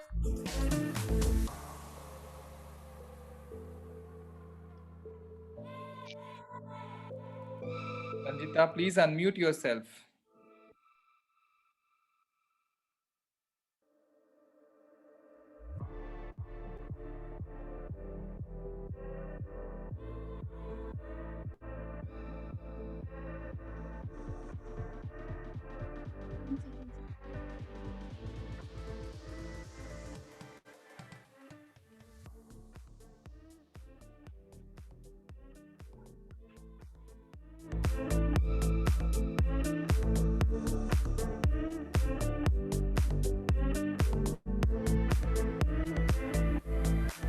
Sorry for the inconvenience caused.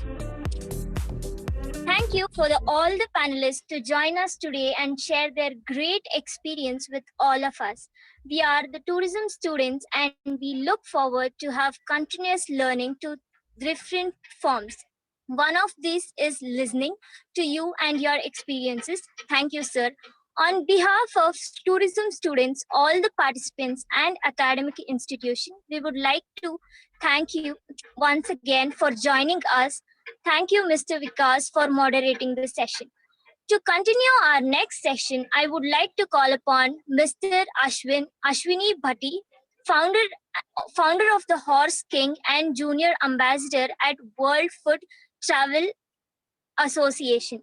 He is the manager and tour leader at India Food Tour, New Delhi. Mr. Ashwin has completed MBA Travel and Tourism Management from Indian Institution of Travel and Tourism Management, IITTM, Noida. He is the engineering graduate and belongs to Delhi. Currently, he is Joint Secretary of IITTM, Noida Aluminium Association and member at Chamber of Tourism, Ghana. He is young, dynamic, holds integrate and collaborative approach to contribute in the industry. His food travel interest motivates him to interact with food lovers and food tourism industry experts from different parts of the world. We welcome you, Mr. Ashwin. Over to you, sir. Thank you. That was a very generous introduction. Hello, everyone. Thank you, Vikas, for having me here. And I was listening to the last session. It was great, especially Pankaj. That was very inspiring. I'm very fond of such kind of things, as I've always volunteered and did such kind of good work. So it was really good to hear that, yeah, people are taking this as a profession rather than being an NGO and making our money and doing a wonderful work out of it. So that was very inspiring for me.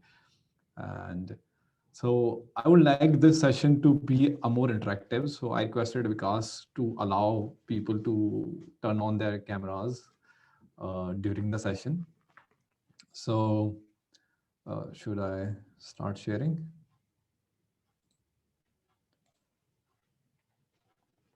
Yeah. Is the slide visible? Yes, Ashwini. I think it's...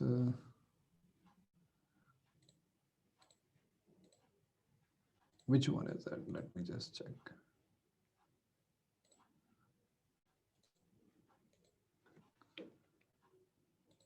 Great. So, hello everybody, and we are going to talk about food tourism. Let me just go full screen.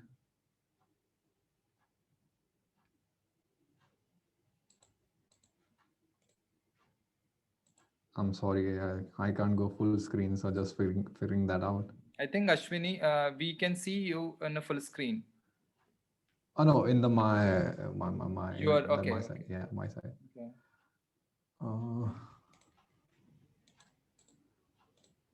I don't know. Just pull this one. Yeah, better now.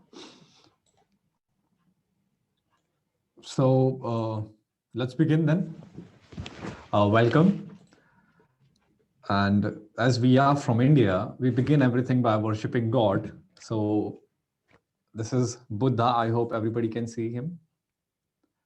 And this is how I begin all of my tours, by talking about God, because that's India. That's what India is. We worship our gods and then begin any important work. So this is Buddha, and he's sitting beneath the tree, sorry. So I begin my all the tours by asking this question to my tourists, which people you have to answer, that Buddha never ate chili in his life. I'll repeat it. Buddha never had or he ate chili in his life. Please tell me why. Anybody who would like to answer can raise their hand or turn on the cameras or just answer the question.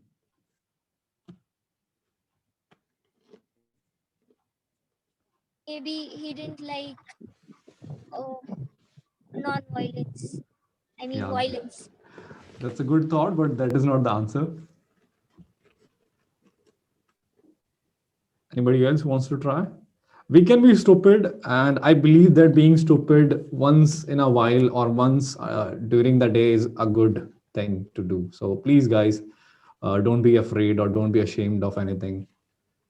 Okay. We have someone. Yugraj. Can you yes, unmute yourself, please.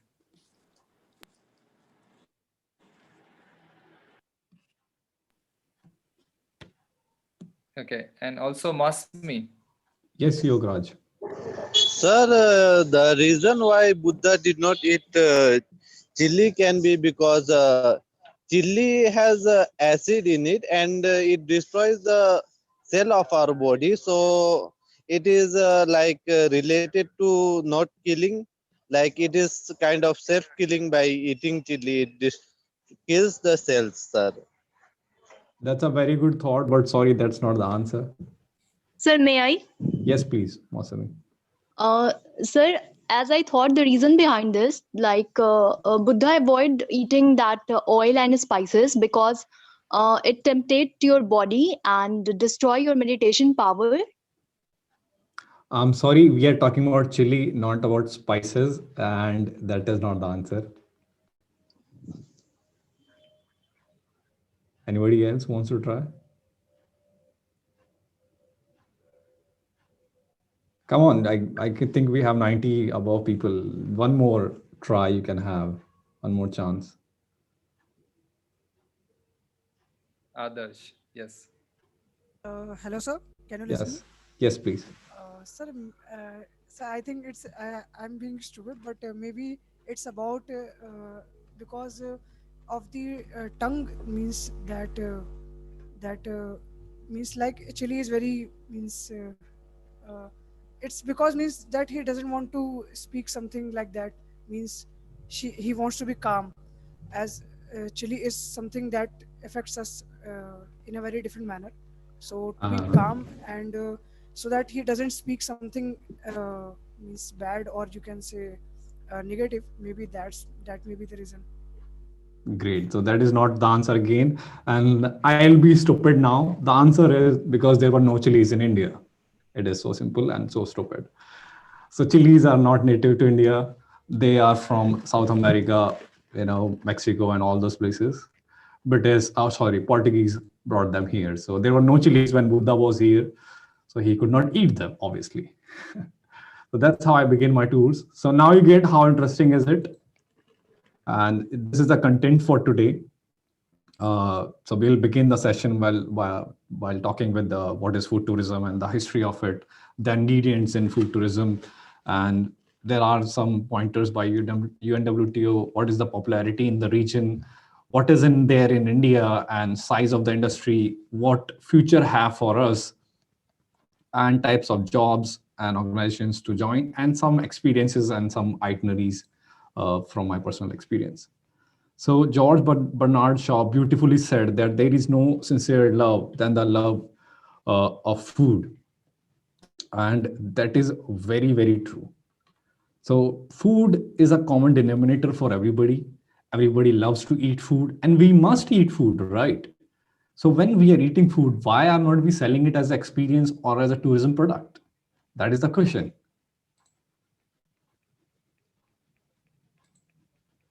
I have one more question again. This might be a small image in your phone or laptop, but I want you to tell me what is the region called, which I have put in the red shape.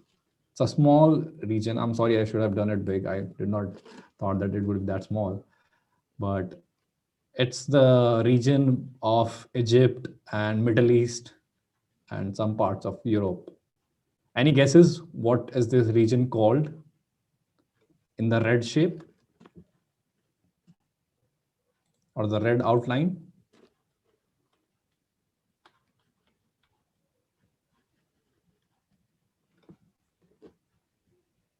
Anyone? No idea? That's all right. So it is called Fertile Crescent. It is called Fertile Crescent. And this place or this area in the whole planet is the place where all the food walks were it brought an end to all the food walks. It's so beautiful, I can't put it into words. So this place ended all the food walks. By that I mean, at this place we stopped looking for food on this planet. Earlier, 2000 years before ago, we used to go and hunt for food and take a walk around our neighborhood and gather food and eat it, or hunt food and eat it. But at this place we settled down and we started growing crops and started domesticating plants and animals, and we formed permanent settlement. So this is the place 12,000 years ago where our ancestors settled down for the first time. And this is where everything changed. So our movement back in time was influenced by changing seasons, annual migration of animals, and the growth cycle of plants. But when we started growing crops here, we just started forming homes, civilizations. So that was 12,000 years ago, and 5,000 years back, we started coming up with kingdoms, scripts, money, and polytheistic religions. So barley is the first crop that was domesticated by humans, not wheat or rice. Yes, barley is the first crop, and that was domesticated in this region. And this region will cover your Middle East, Israel, Egypt, Nile River, all those places.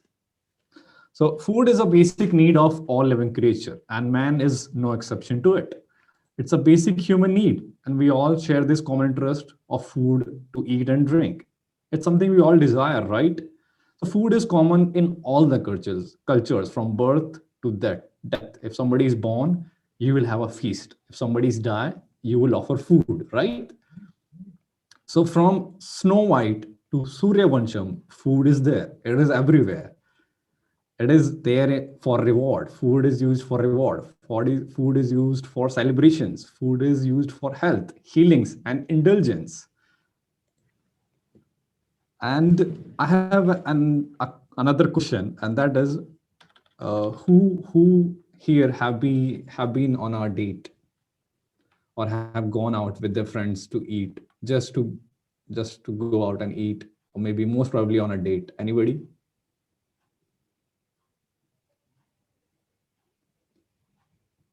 Come on, guys, let's be open and frank. It's not a school class or a college class. I have been on a date. Anybody else? Yeah. I want few more people who are like me. Let's form a community. Because I have a question to ask. Please answer, people. Raise hands if you are shy.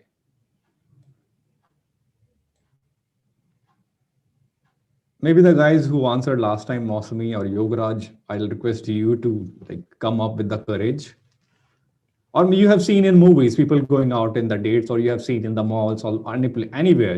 You have experienced that date. Anybody? Yes, sir, for sure. Yeah, great. So can you tell me, why do we go on a date? Why don't we go on a park and just walk or do other things? Why do we sit down for food? Sir, maybe, sir, because it enhances our experience about developing, means knowing somebody else, and maybe it's also a medium of doing something new. You are Yes. absolutely right. Absolutely right. So we are not animals, and food is not a means of survival. Not only a means of survival for us, it is more than survival for us. So food is also an integral part of our relations. Food plays a big role in human relations, and the act of eating together is an intimate experience. I mean, the kind of close contact you have when you're eating together is very intimate. There's a vulnerability of sharing food. You are sharing your food with somebody. Animals don't do that. If you have a dog, somebody might have a dog. If your dog is eating food, they won't allow you to touch their food, right? You are very connected to them, but your dog won't allow the touch of the food. And because of that, by sharing food, we are connected to our family, to our relatives, to our friends, to our co-workers. Anybody you eat food with, you form a connection because of the sharing and the intimacy in eating together. So these are my food tourists. Can you see the presentation? Great. So these are one of three of my tourists which I met during the tours. So these are food travelers, and they are not food travelers. They are actually hunters, and they are hunting for the great experience, great meal, a great new restaurant, or a new ingredient, or a new drink, or a new way of cooking, or a new chef. So they are into everything related to food, cooking, eating, drinking, anything they can find, and they want to experience that. So these guys Yes. are not following their mind, they are following their stomach, and their stomach influence the destination choice. So some of you might be living in Delhi, Mumbai, Pune, Chennai, or anywhere, but you could still be a food traveler. You might be traveling from your home to 30 kilometers away in your city, or 1 hour away from your city, just to try that a burger, a samosa, or a momos, or anything. So you yourself are a food tourist staying at your home and going out to try things. So these are two best friends on the left, Milan and Sander, and I met them on a food tour, and they are from US. So they have been to Egypt more than 6 times. They are working in IT industry. They have been to Egypt more than 6 times. They love culture, they love food, but they have never been to the pyramids of Giza. Tourists who have visited Egypt 6 times have not seen pyramids of Giza. That's insane. Why will they do that? Because they love food, they love culture, and they are not interested in monuments. So they were with me in Delhi. Somebody, so Milan was there, Sander was there, and Sander's wife was there on a food tour. Sadly, Sander's wife could not join because her flight got delayed. Sander and Milan came with me. So I was taking them on the tour, and they were very interested in the Indian culture, and I was showing them pretty well. So everything was going really great. And then in the middle of the tour, Sander's wife joined the tour, and the first thing he said to his wife, Sander said to his wife, is unbelievable. I will never ever forget that. And he praised the tour. Now I want to know again from the audience, can you guess what he said to his wife? Any guesses what he could say in the praise regarding the tour? Because she booked the tour, so he wanted to thank her, and he used a line which I'll never forget, and I'm sure you will also not forget. Any guesses?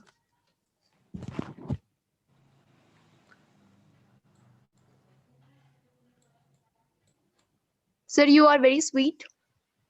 No, that is very simple. That was amazing, mind blowing. Think of mind blowing again. Be crazy, be stupid. That is very important in life.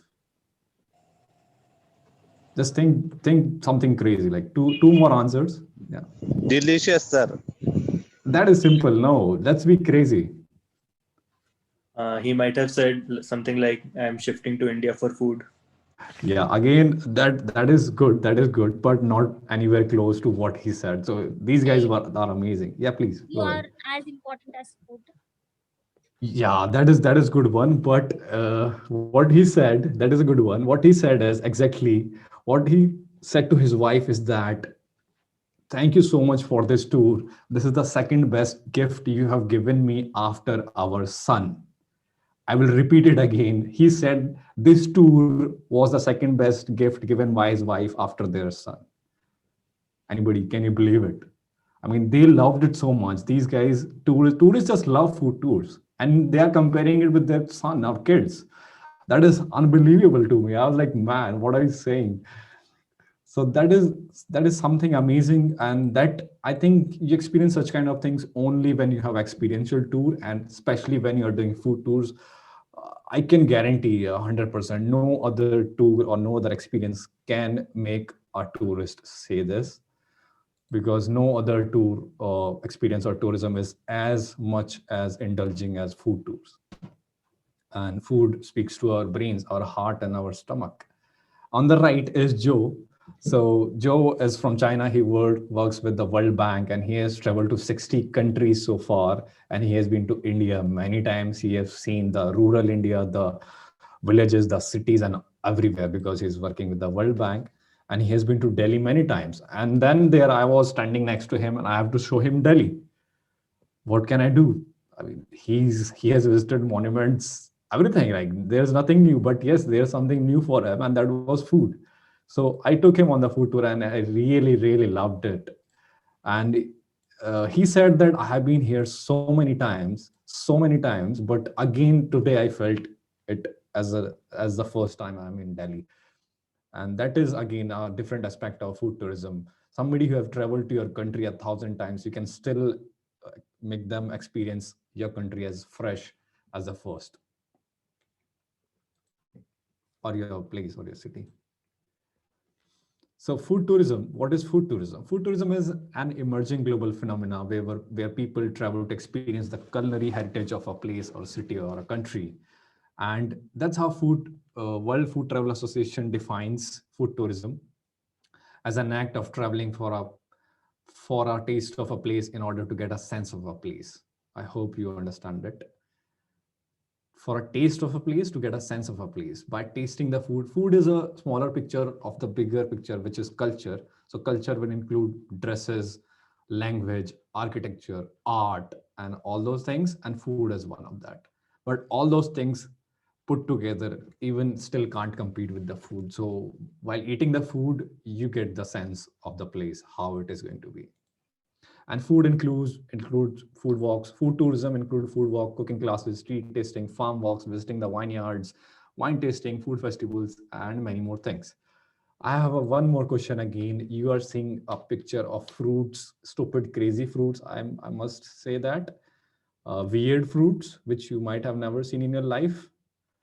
Uh, what are these?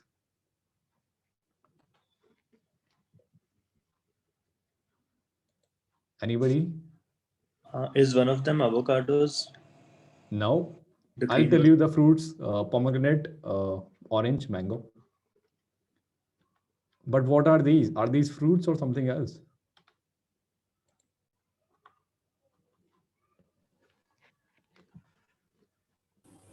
Chocolates. Sorry? Chocolates. No. That's a good guess. That's a good guess, I must say. I mean, yeah, they could be chocolates. That's a very good Is guess. this fruit kulfi? Exactly. That is the famous fruit kulfi from Old Delhi. So they scoop out the fruit and fill it with kulfi and then freeze it again. You don't find it anywhere else, just in Old Delhi. And boy, if you try it, you will forget Ben and Jerry's or any other ice creams of India or of the world. I can guarantee you that. So I have a question again.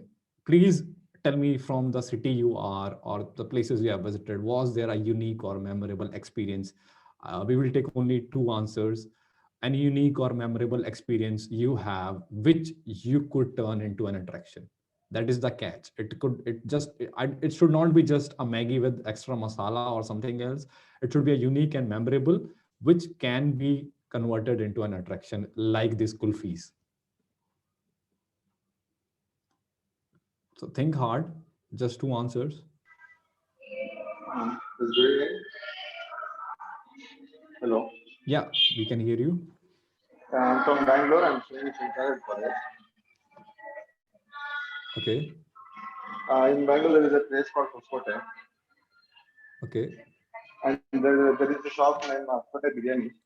Okay. It's only available on Sunday. Great. Guess the line on the Sunday. How many kilometers line? It will be around 2 to 2.5 kilometers line. Yeah. Starting from 3 a.m. in the morning. Yeah. And around it's only on Sunday, and there will be around 10 to 12,000 people daily on Sunday eating biryani there. Great. So what is, how can you convert into a food tourism attraction or a food tourism destination or a product? The food is really tasty. There's no any other words in that. I'm sorry, your voice is not very clear, so I cannot understand it. Sorry about that. There's a poor network connection. Anybody else who wants to share their experience and convert that experience into an attraction or a Sir, product? may I? Yes, please. In Andhra Pradesh, Putarettu. Okay. Please go ahead.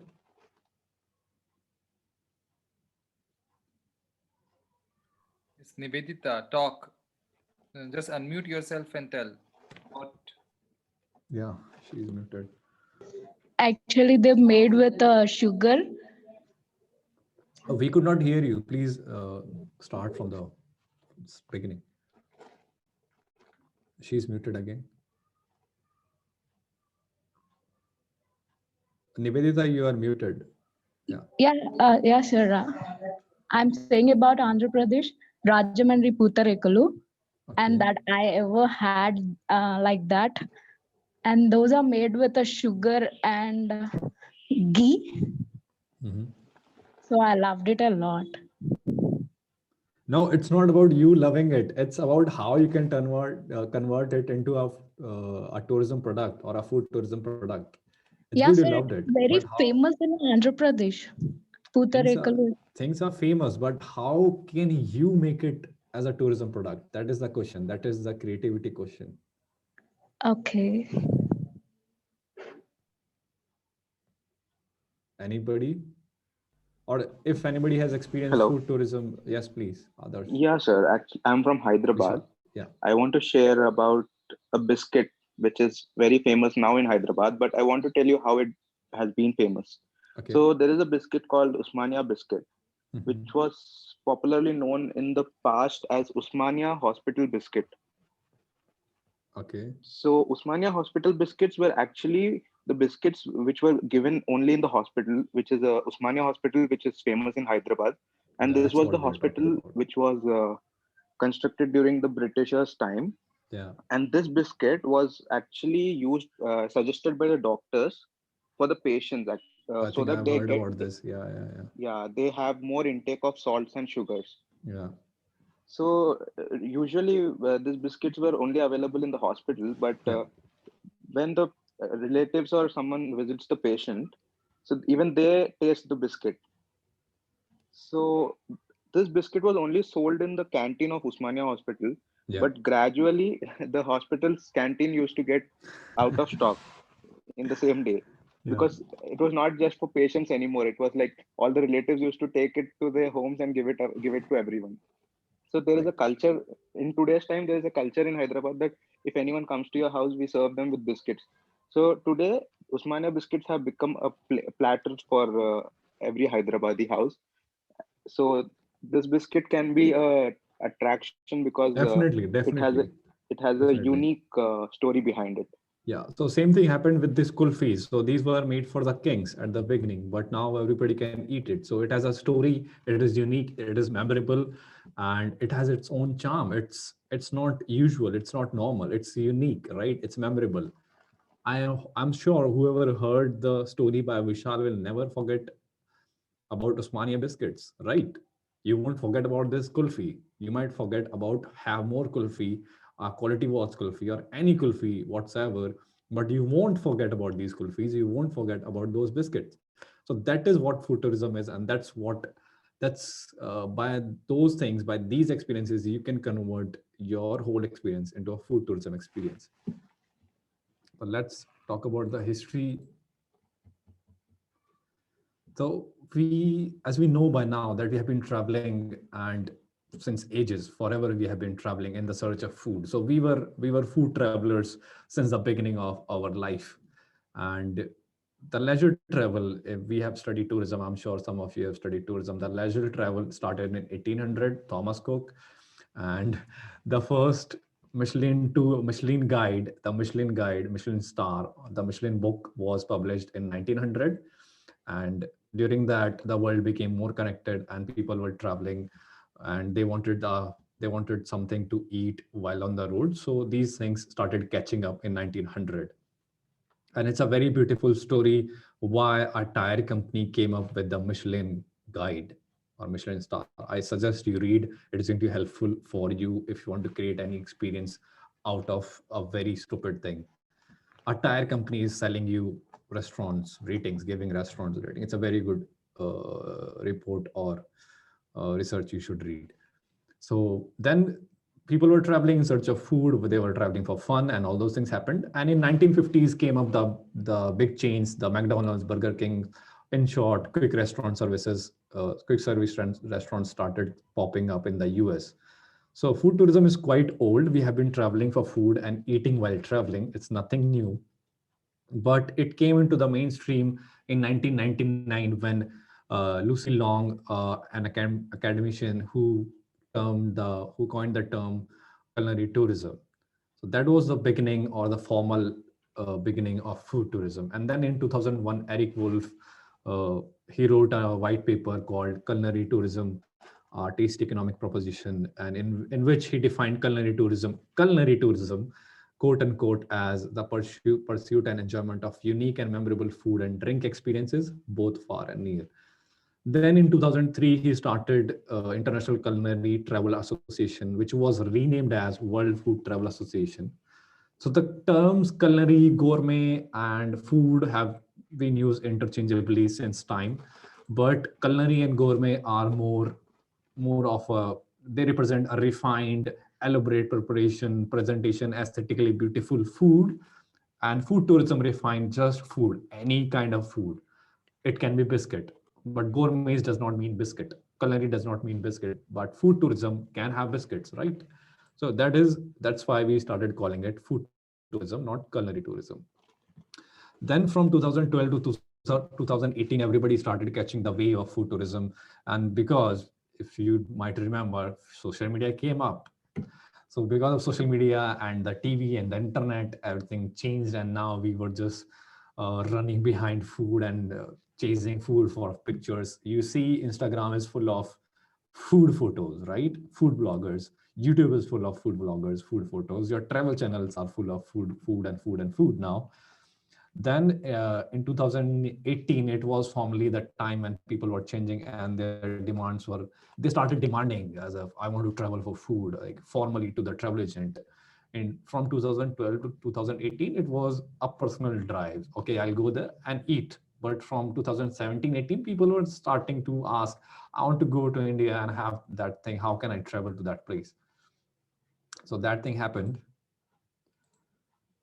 And what makes food tourism food tourism? What are the ingredients? So food tourism is really a paradigm shift. We always looked at the food, and it is not agriculture. It is more than agriculture, actually. And it is rather than raw material, it has to be more than raw material. There has to be some value or some stories or some cooking or some preparation behind it. You can't just offer an apple and give it. You can actually, but not only an apple or not only a raw ingredient. It has to be more than that. And food tourism is it is beneficial for customer first and farmer second. Obviously customer first, because you have to add some value to it, and it should be sound to the customer, not to the farmer, because farmer will only think of selling its product.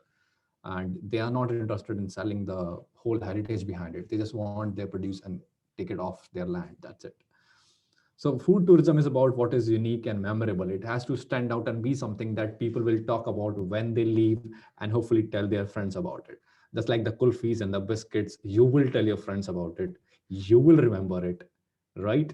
And you might Google all these things when you quit this session, after this session. So food tourism is not pretentious. It's and not exclusive. It's just about restaurants that it's not about restaurants that have 4 stars or better or 5 stars. It's not about Michelin star restaurants, and it's not even about restaurants. It's about street food of Mumbai, hole in wall places of Old Delhi, wineries of Nasik, cooking classes in Kashmir, visit the spice garden of Kerala, tea gardens of Darjeeling, and it's about more than eating at a big or high end restaurants. It can include wine, tea, coffee, spices, sauces, chutneys, and anything you can name of. So we need to be clear about food tourism, and there are many things it is not. So something which destinations will do in their website, they'll show a list, a big list of restaurants, and okay, they'll say that yes, we are into food tourism. No, it is not. It's not the same. By giving the list, you are not making you're not putting up any interesting content for the tourist to come up and eat. And this list mostly include big restaurants or high rated restaurants, which not everybody can go and should not go, because the fun is in the local places. And so it's not about 5 star restaurants, it's not about restaurant list, it's not about food chains, it's about local and true local experience, small places with history and heritage. So here are a few more things to consider.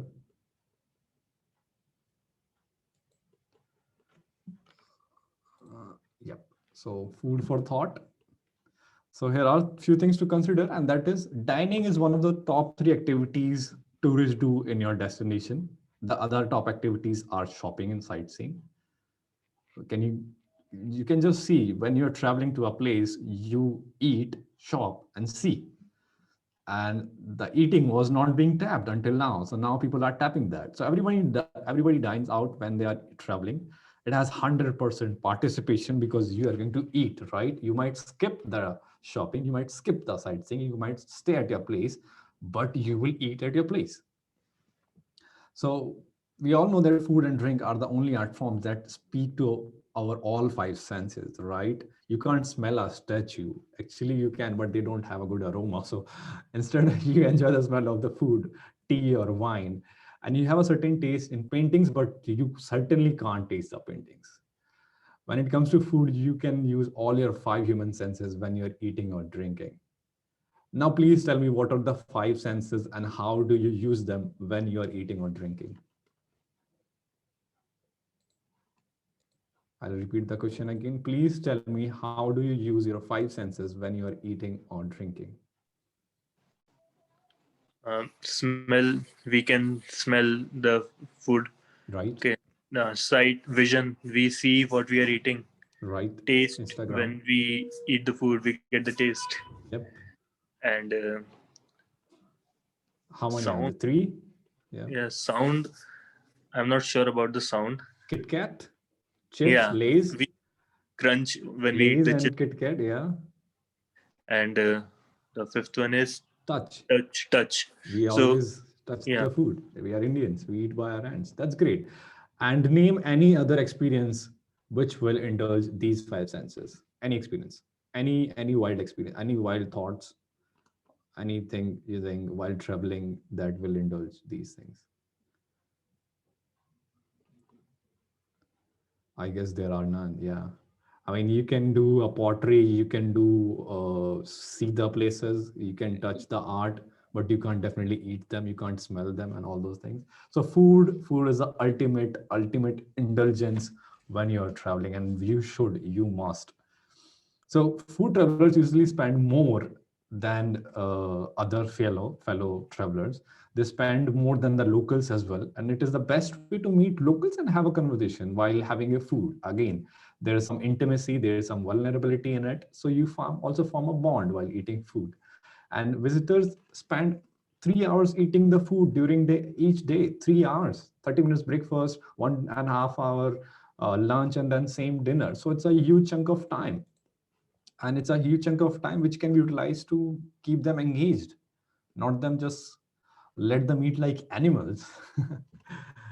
So this is something, and it is 24/7, 365 days. It's not like a snow or some beach or anything. You get the food throughout the year, and it is tangible, right? It is very tangible. You can touch it, you can feel it, you can smell it, you can eat it. The best part, it is marketable. People love food. Instagram, Facebook, Pinterest, they are full of food photos.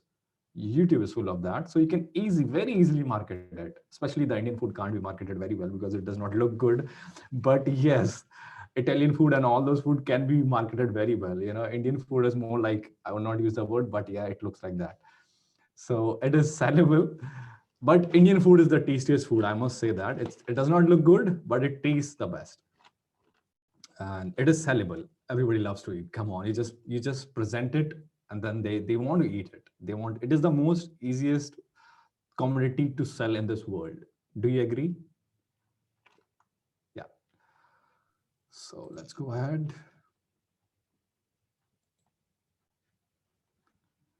And here we have our UNWTA. So what they want to do is they want to promote quality and inclusivity in the jobs and culture.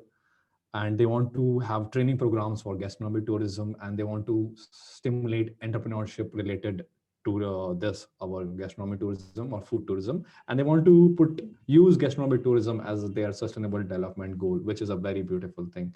So they might come up with some training programs, and I'll suggest please do to keep doing enroll for them.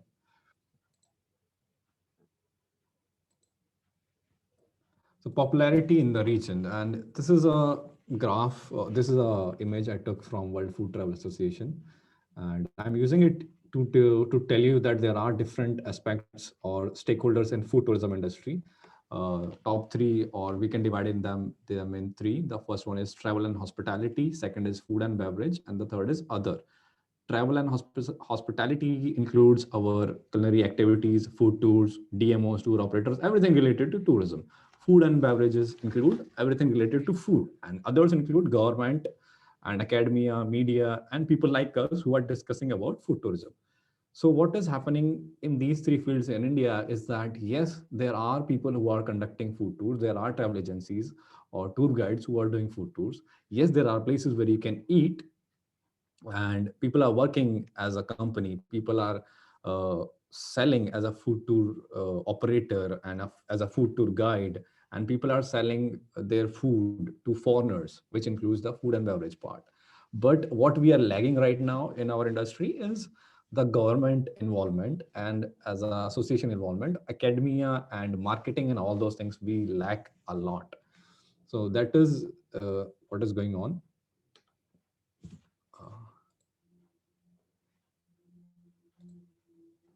So food tourism in India, it started around 2012 when the social media was coming up. Then we realized, yes, we should have food tourism. And India is the best place to have food tourism. No country can claim this. No country can claim this, I'm sure. It's the land of spices, the king of spices. And we have a variety of cuisine. Every city, every state have their own cuisine. And again, nobody can beat us in that, in the number of variety of cuisines we have. We have Ayurveda, which includes health and food, which relates food and health together. So if somebody wants to live a healthy life, they can follow Ayurveda. They can come to India and indulge in Ayurveda. And Ayurveda again is one part is eating, and then other part is working out. And we can have cooking classes because of the variety of the cuisine. You can travel to the 27 to 28 states and learn a whole different cuisine throughout your life. So there is no limitation. We are coming up with wineries in Nasik, and we are again the king of tea and coffee. We are great at tea and coffee. So there are big tea plantations, coffee plantations. So definitely we can visit and do something out of it. And the best part about India is, I'll say, spices, and then cuisines. And the third thing is eating habits or eating style. which is very different, very different from the Western world or even the Eastern world. So we can also sell this as a experience, eating by hand or eating with some wooden spoon, right? People, when they see a wooden spoon or when they see a wooden bowl, they are surprised to see that they don't have such things. So eating style could be we sit down on the ground and then we eat. They don't have that kind of thing, so we can sell that. And then there are tribals, right, which is untapped, completely untapped. Remember, we have tribals in Chhattisgarh and all those places. So it is an untapped resource. We can definitely do something for them. And they do stupid, crazy. Whatever stupid I'm saying is crazy beyond imagination, because they eat tuber. Tuber is a root of a plant or just roots. They are roots, wild roots, which grow in the forest. So they eat them, and they are they are not good in taste. So they clean them for 2 days. They keep them in running water for 2 days continuously to remove all the toxins from the tuber, and then they eat them. It is poisonous. They remove the poison by cleaning it in water by keeping it for 2 days. So there are many dishes or even preparations in the tribal and in other parts of India which can be tapped for food tourism. So this is the size of the industry. Recently, the report by Allied Market Research said that it is $1,000 billion industry, $1,000 industry, $1,000 billion industry. I'm sorry, in 2019, and it was supposed to grow in 2020, but it will become a $1,700 billion by 2027. So you could be a part of it.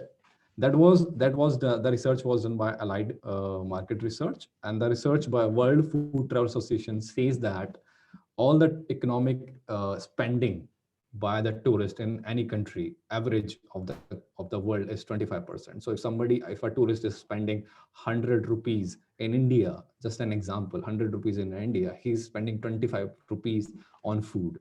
Yes, and that is a very big chunk. The rest include accommodation, sightseeing, shopping, insurance, mobile. There are so many expenses. So 1/4 is on food. And for a country like India, it is between 18 to 20. Average for the world is 25. So again, it's a very big chunk if we are talking about that.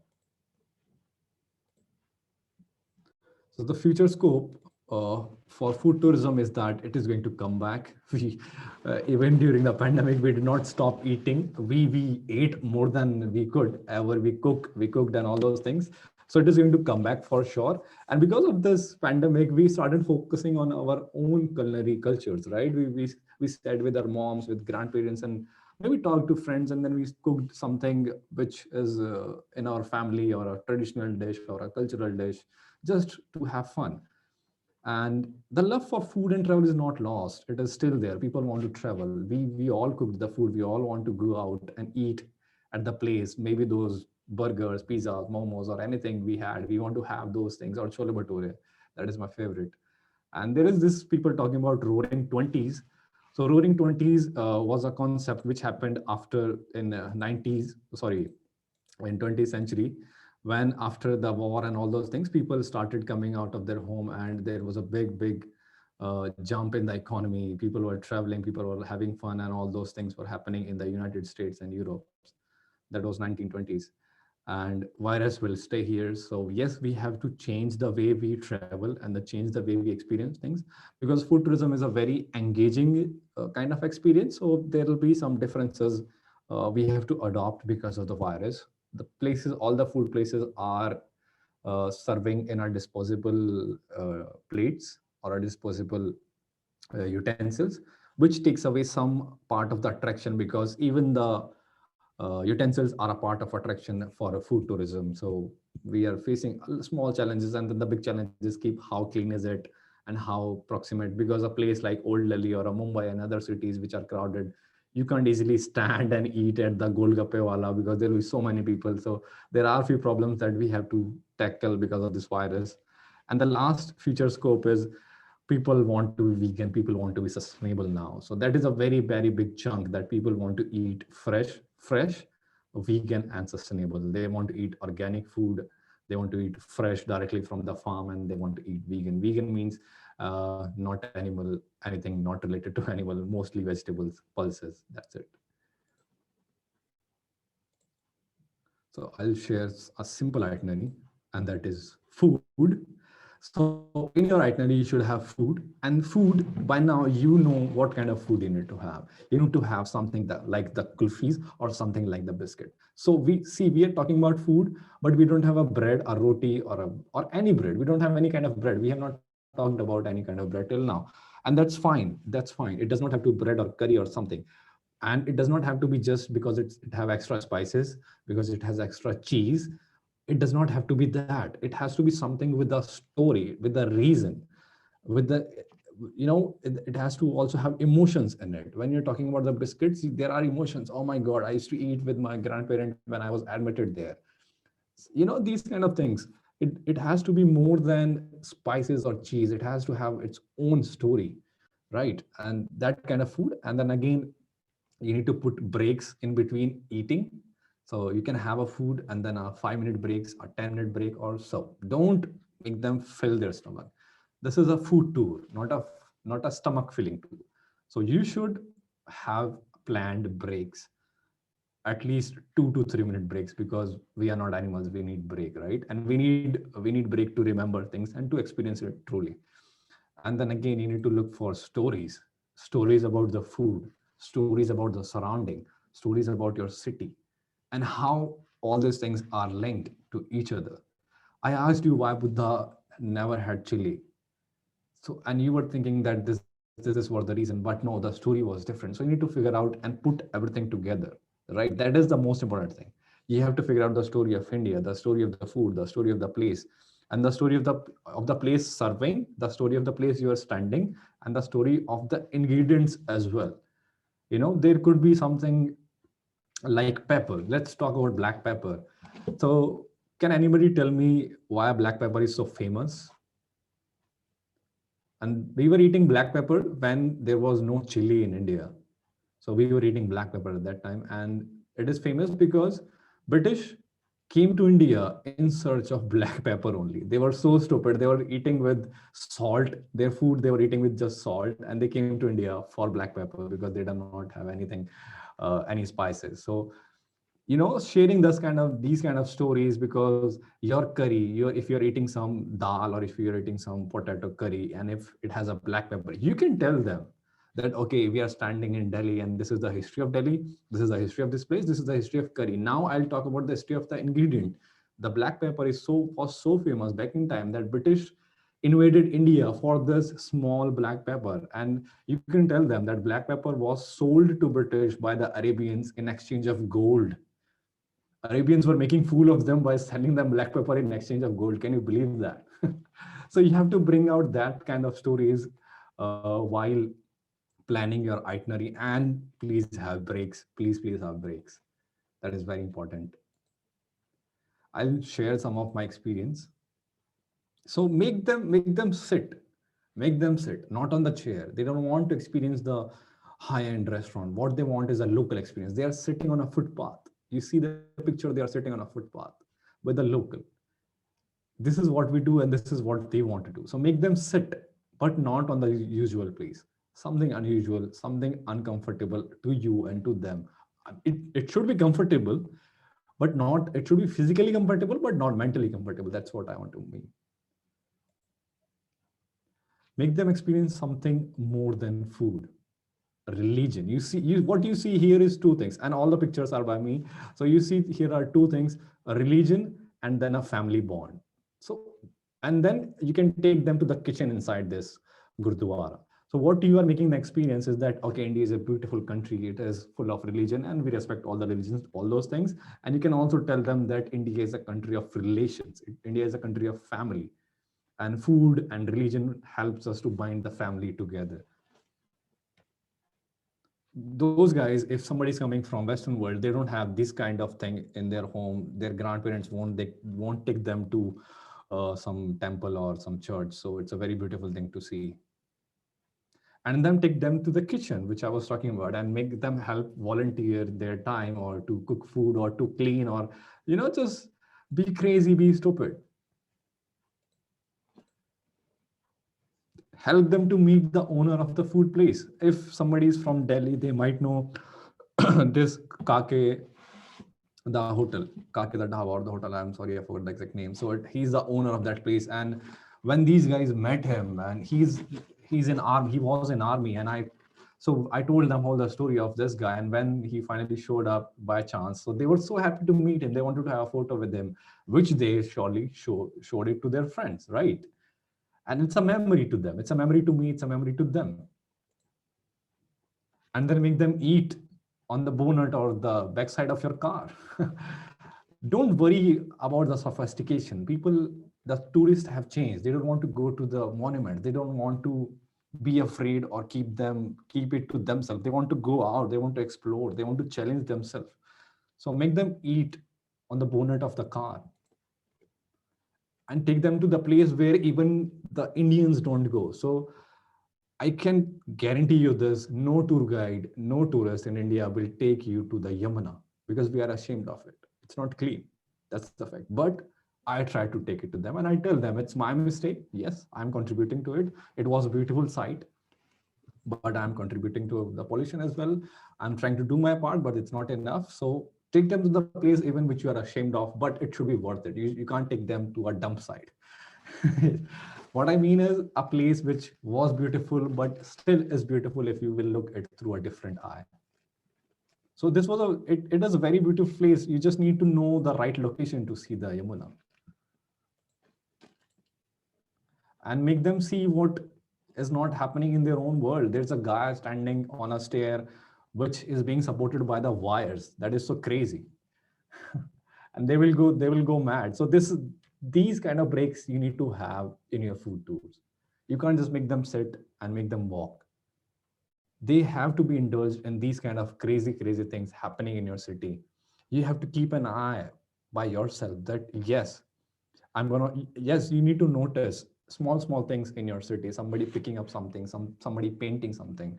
Because when you pass by, you don't realize that it's very special. It is very creative what they are doing right now.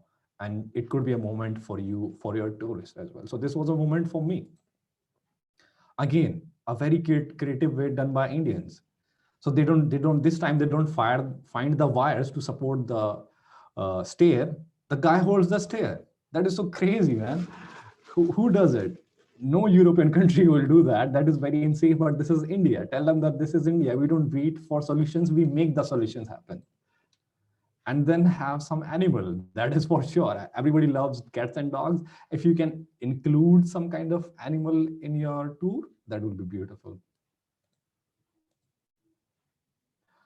Make them eat from the place where they don't have steel utensils, crockeries.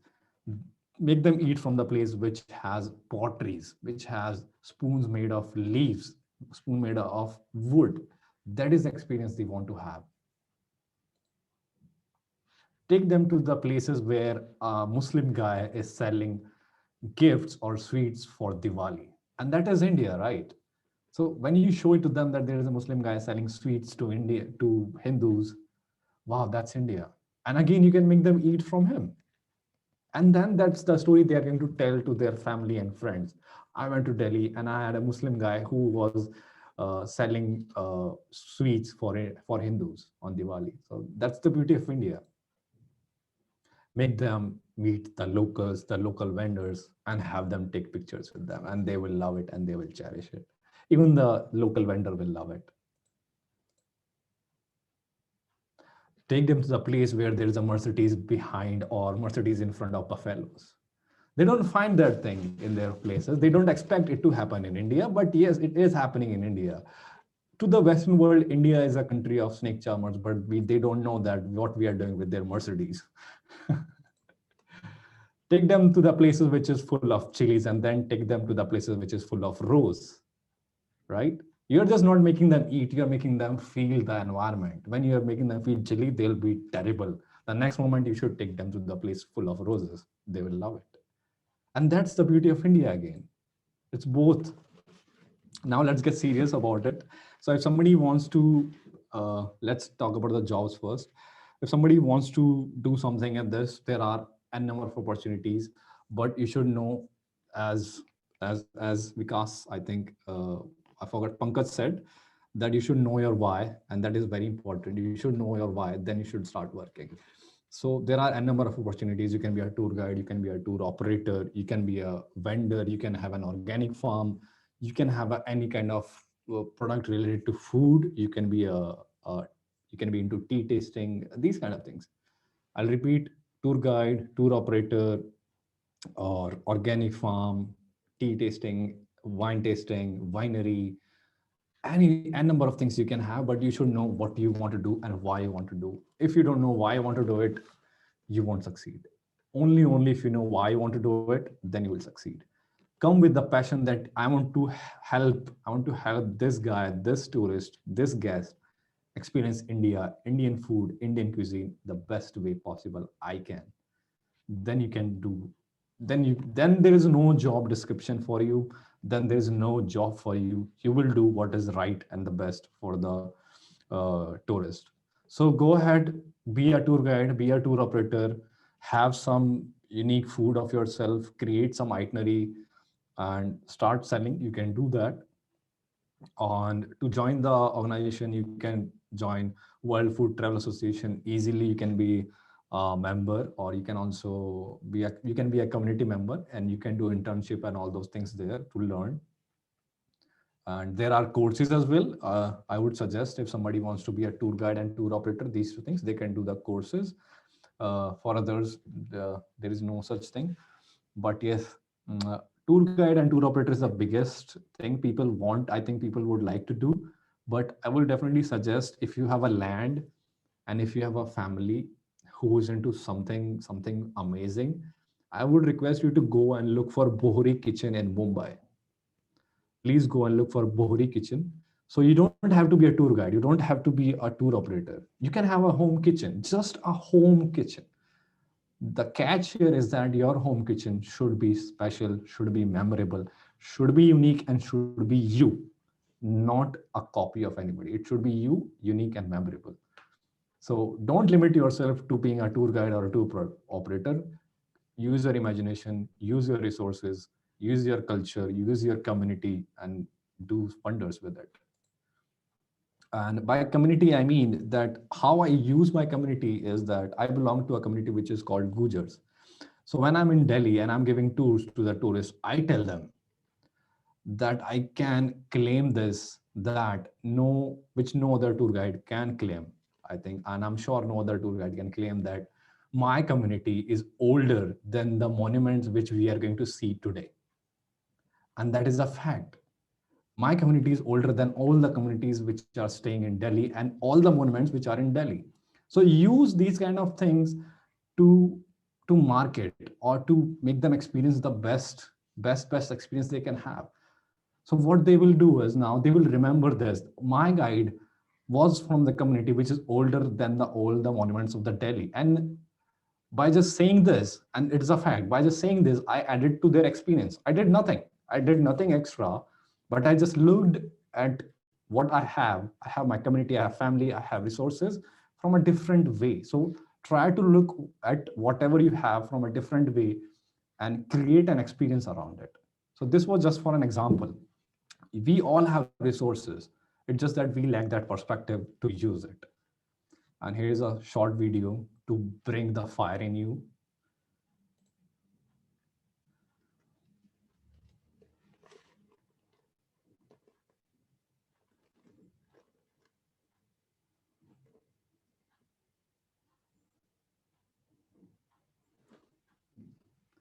So these kind of experience you need to create. You need to create a fire in you. You need to have fire in you. You need to have put that fire in them. People are not ready to have this. Nobody will be ready to have this. But your whole experience from the beginning to the end should be that convincing, should be that good that they are willing to take that risk. It is a risk to eat fire, right? And they are not Indians. They are not stupid and crazy enough like us. They are more sensitive toward things. But you need to build that rapport and you need to have that beautiful bond with them so that they can try such things. And that will come with your knowledge, with your skills, and you being proud of what you are doing. So thank you so much. And I want to thank Eric, Wolf, and Nisha for helping me creating this whole presentation. And thank you, Vikas, for this. Please, I'm open to questions. Thank you. Thank you, Ashwini. Great learning for all of us. And I think have a lot of questions as raise handing. Yes. Can we have people on the stage who are raising hands so that they can ask directly? Yeah, that will be great. Yeah, please unmute yourself, guys, and you can ask directly.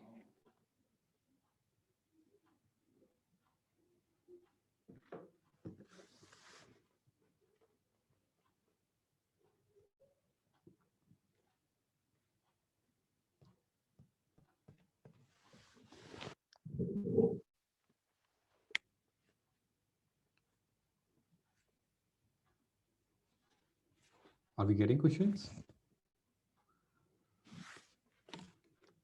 Because you are muted. Please unmute yourself and you can ask question, guys.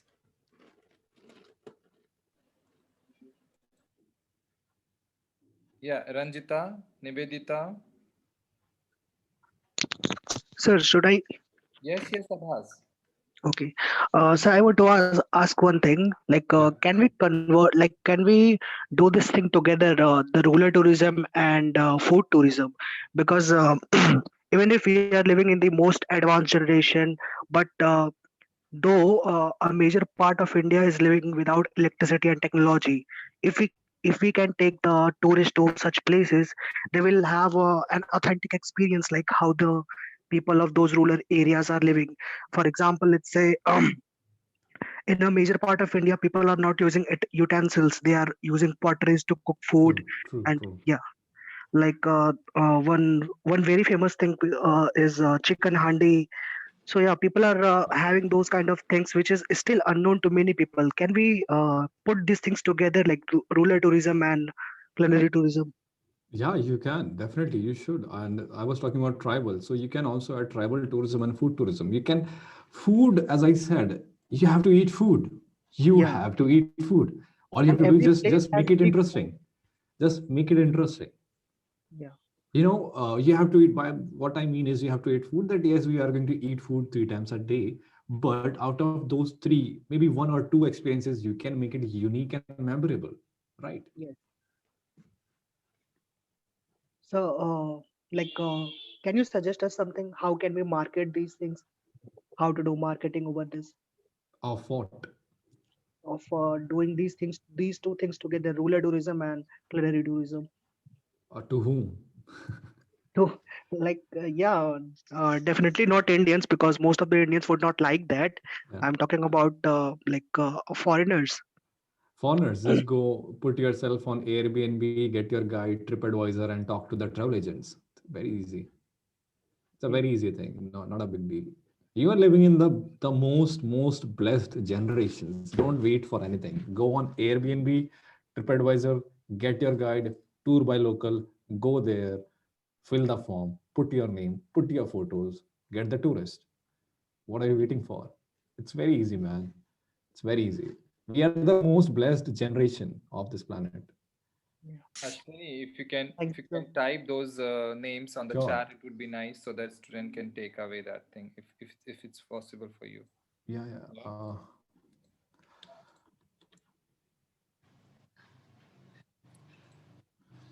Great. So, I have a question, Ashwini. yep. While writing, just I had a thought came, why not Indian? Why not domestic travel for food tourism? We do, right? We do. But as I think professor or somebody said that don't sell it to the locals of Bhopal. It's the same thing applies to this place. Everybody thinks that they know their city, but actually they take the reference of their friend or of the food blogger to go and eat at that place, but they won't pay to hear the stories of that place. I get requests, take me to that place, and then I tell them that these are my charges, and they're like, "Are you mad?" I'm like, "Yeah, that is the fact." Yeah, but why not people from Delhi to Kerala and Kerala to That thing surely happens. I'm sorry to interrupt, but that thing surely happens. I had guests from Mumbai and Kerala. So somebody who's very new to the city and does not know anybody will do this. If somebody knows the city and have read about the city, might not do it. It's a very thin line, because uh, we all think that we know the place, or we can just Google it and go and eat. For Indians, it is just eating. It's not about the whole story, because they believe they know the whole concept of the food, the culture, and everything. So it's quite difficult to get Indians. Okay, someone is asking, how can I join World Food Community? Means maybe the association, It's very, very easy. Just go there and log in. It's very easy. Thank you. Krishna Chandra, you want to ask question? Please unmute yourself, come on board and please ask your question. Krishna. Hi, good evening, sir. So I just wanted to ask, at one point you mentioned about the future scopes of food tourism. So I just wanted to ask, as people are becoming more and more diet conscious or health conscious and becoming vegan, so don't you think the authenticity of the foods are at stake, because people are bringing more and more alternatives or substitutes No, for man, no. Nothing is at stake. Change does not mean that things are at stake. It's just that we are being conscious. It does not mean that things are at stake. And it's good that people are coming up with being vegan or being eating fresh. It's a good market. Why do you want to go into the my concept throughout my life now is to be in a niche market. Don't ever go into the big market or a wide audience. Be into the niche market. Sell vegan tours. Don't sell food tours, just sell vegan tours, just sell fresh farm tours. But that would affect the authenticity of the dishes. No, like, it won't. It will affect your research. Things are there. Things are there in our food. I take tourists in Old Delhi and make them eat vegan food. Old Delhi, vegan. Can you connect those things? But yes, it is happening. Old Delhi is about spices and eating on the corners and fighting for the space. But yes, you can find vegan food. You just need to make it vegan, ask them to remove something from that food and add something else, which is their spices they already have. You can just make a small changes, or you can find something which people don't talk much about, but it is there and it is vegan. We don't know that it is vegan, but it is there. Okay, so thank you. Things are there. It's just that you need to put a lot more research as compared to just, I know this place, I can take you to the tour. But if you're a vegan, I need to do my research. It's going to take some time. So I think don't avoid that research part. Focus on the research part, and it's going to pay you very well as compared to the other people. Just like the LGBT thing they were talking about, you can make more money by just taking LGBT guys.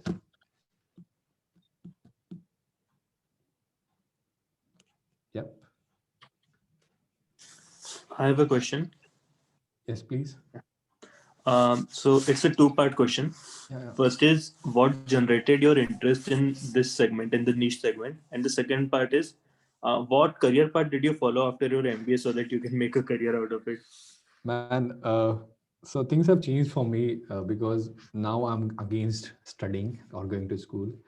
So if you had asked me this same question last year, I would have answered it differently, but this is different now. I'm an engineer, then I moved into tourism. There's a long story behind it. Short is that I did not study MBA because I wanted to get a job. I studied MBA because I wanted to get the certificate and get the acceptance from the industry. That's it. I was into the tourism, but I want to go beyond that. I want to reach at some level. And for that, you need to have the certificate, which is like people are standing at the gate of the industry and they want, it's a ticket to the industry. So I'm using that just for the ticket. So it's nothing. And I'm sorry, I forgot what you were saying. You were asking. And yes, how did I generate this interest? It is by chance. It is by chance. It is completely by chance, because I came into this industry by thinking that I want to be a tour guide and a tour guide and a tour guide and only a tour guide. That's it, nothing else. No compromise in that, because I'm not looking for a job. I'm looking for being a tour guide. That's it. So I could not get a job easily. I could get a job as a tour guide, and then I have to quit it and then switch places. Then I finally found a job as a tour guide, and I started working, and it turned out to be a niche. And then you experience it and you're like, wow, this is better than just being a tour guide. So never limit yourself, never be too rigid, because those who are rigid will be broken down. You have to be flexible if you want to grow. So I became flexible. Yeah, I can be a tour guide in food tourism. So same thing, you can be into food tourism and being in vegan. If you try being vegan, then you will love it. So I wanted to be a tour guide and I loved it. Then I came into contact with this food tourism and I love it more than that now. So that is the thing. Any more questions, guys? I have a one question I would like to ask. Yes, from someone is asking, is it free to join the community? Yes, it's free to join. And what about the internship? Internship is one part which is really. You can please mail me or contact me. I can arrange it for you. But please, you need to have a good education and a good English. I'm sorry, I have to put it this way, but that is how it is. English, a good English, I would say. Yeah, I have a question. Yes, So, please. sir, do you think that while studying, we can manage being a tour guide, like both our studies and being a tour guide? Is it practically possible? Because in most of the cases, maybe if I have college on one day and that day the tourists need a guide, so it won't work out, right? So, will it be See, practically possible? I'm against education now. So if there are some teachers in here or there are students who are studying, I'm sorry, I have to put this way that your education is not going to help you to build a career in tourism industry. They will help you to be a part of the industry, not the leader.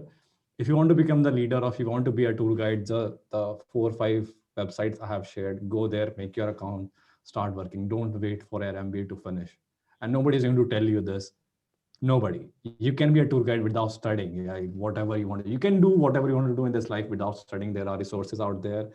There are people like Vikas who are helping you to become something. So stop focusing on your education. Is must. It is must. I'm not saying it is not. It is must.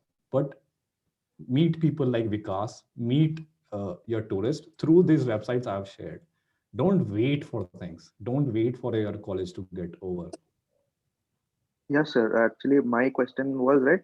Like, I'm not waiting for it, but like, is it practically possible to get a role? Just don't wait for the job. It's 2021. You don't need to wait for a job. I request everybody to get this out of their mind. Don't wait for the job. Make your ID in those 3-4 places I've shared. The tourist will come to you. Don't wait for the job. Don't wait for the company. Go ahead and do it. And thank me later. Thank you, sir. Yes. So guys, yes, Ashwini is saying rightly, 2021 after Corona, COVID-19 situation, definitely you need to wake up now. And yes, we are there. We are getting a lot of requests from the industry, very niche people, niche segment, and the good people. And you people are earning. Like you can ask your buddies here. We are giving, like, there are so many people, students are working with us while studying. They are making money, so it could be exactly. tourism, could be non-tourism, whatever, you have to get into it. That's it. And because I'm sorry, but our professors don't tell us this. Maybe it's their business model, or it is. I think they have not seen it. It's something I realized while working in the industry, that I don't need to wait for anything. This is a generation of internet. You don't need to wait for anything. You can get your food at your home. You can get your tourist very easily. It's the same way you are getting your food and your car as a taxi. Don't wait for things. Just log in into these 4-5 sites and start working as a tour guide or anything. There is a website for whatever you want to do right now. So go and just fill the form. Yeah. Lot of writing tasks, lot of researching work, projects are available. Many things are available which you can initiate it and grab from there and then grow it. So yes, thank you. Any more question? I think we are just done. Okay, what can be done to reduce food wasting? Just yes, we can talk on this. Very good question. That's a very good question. So again, while studying MBA, they teach us that, okay, the tourism has to be sustainable. It has to be sustainable, ecotourism, responsible tourism, and all those things, and definitions, right? What should I do with the definitions? I'm not against what they're teaching, but what should I do with definitions? Give me something tangible. And my tourist taught me that tangible thing. Some of my tourists were bringing straws made of steel. Some were bringing straws made of wood. So they did not use any straw which I was giving to them. And that was so beautiful. I learned it. I brought few straws for myself. Then there was a tourist who brought a nylon or some synthetic cup, which he was using again and again. I do not have to give him cups again and again made of plastic. So you can do those kind of things to reduce the plastic waste. For food, what you can do is ask the vendor to give you small, because you are on a food tour. You are not here to eat or fill your belly. So just request your vendor to give you a small part.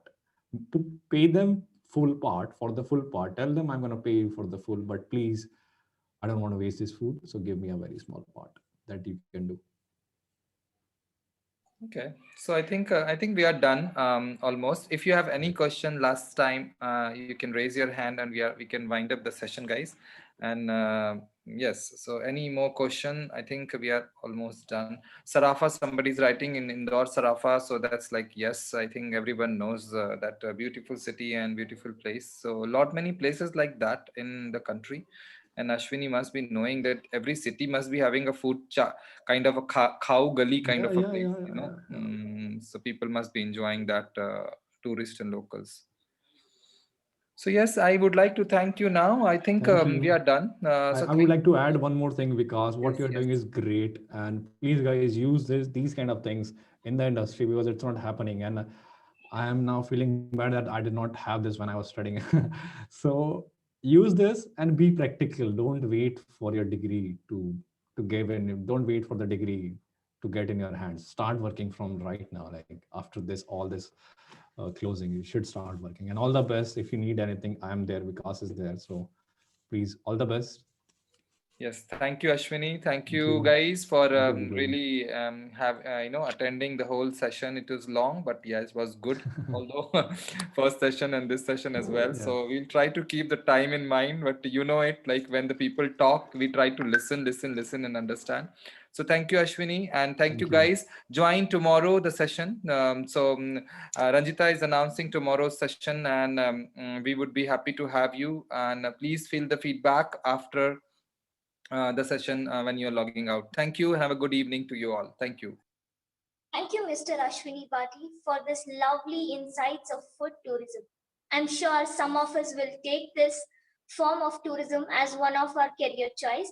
We will look forward to have your support and guide for the better contribution in the tourism industry. Thanks, and hope to listen to you soon.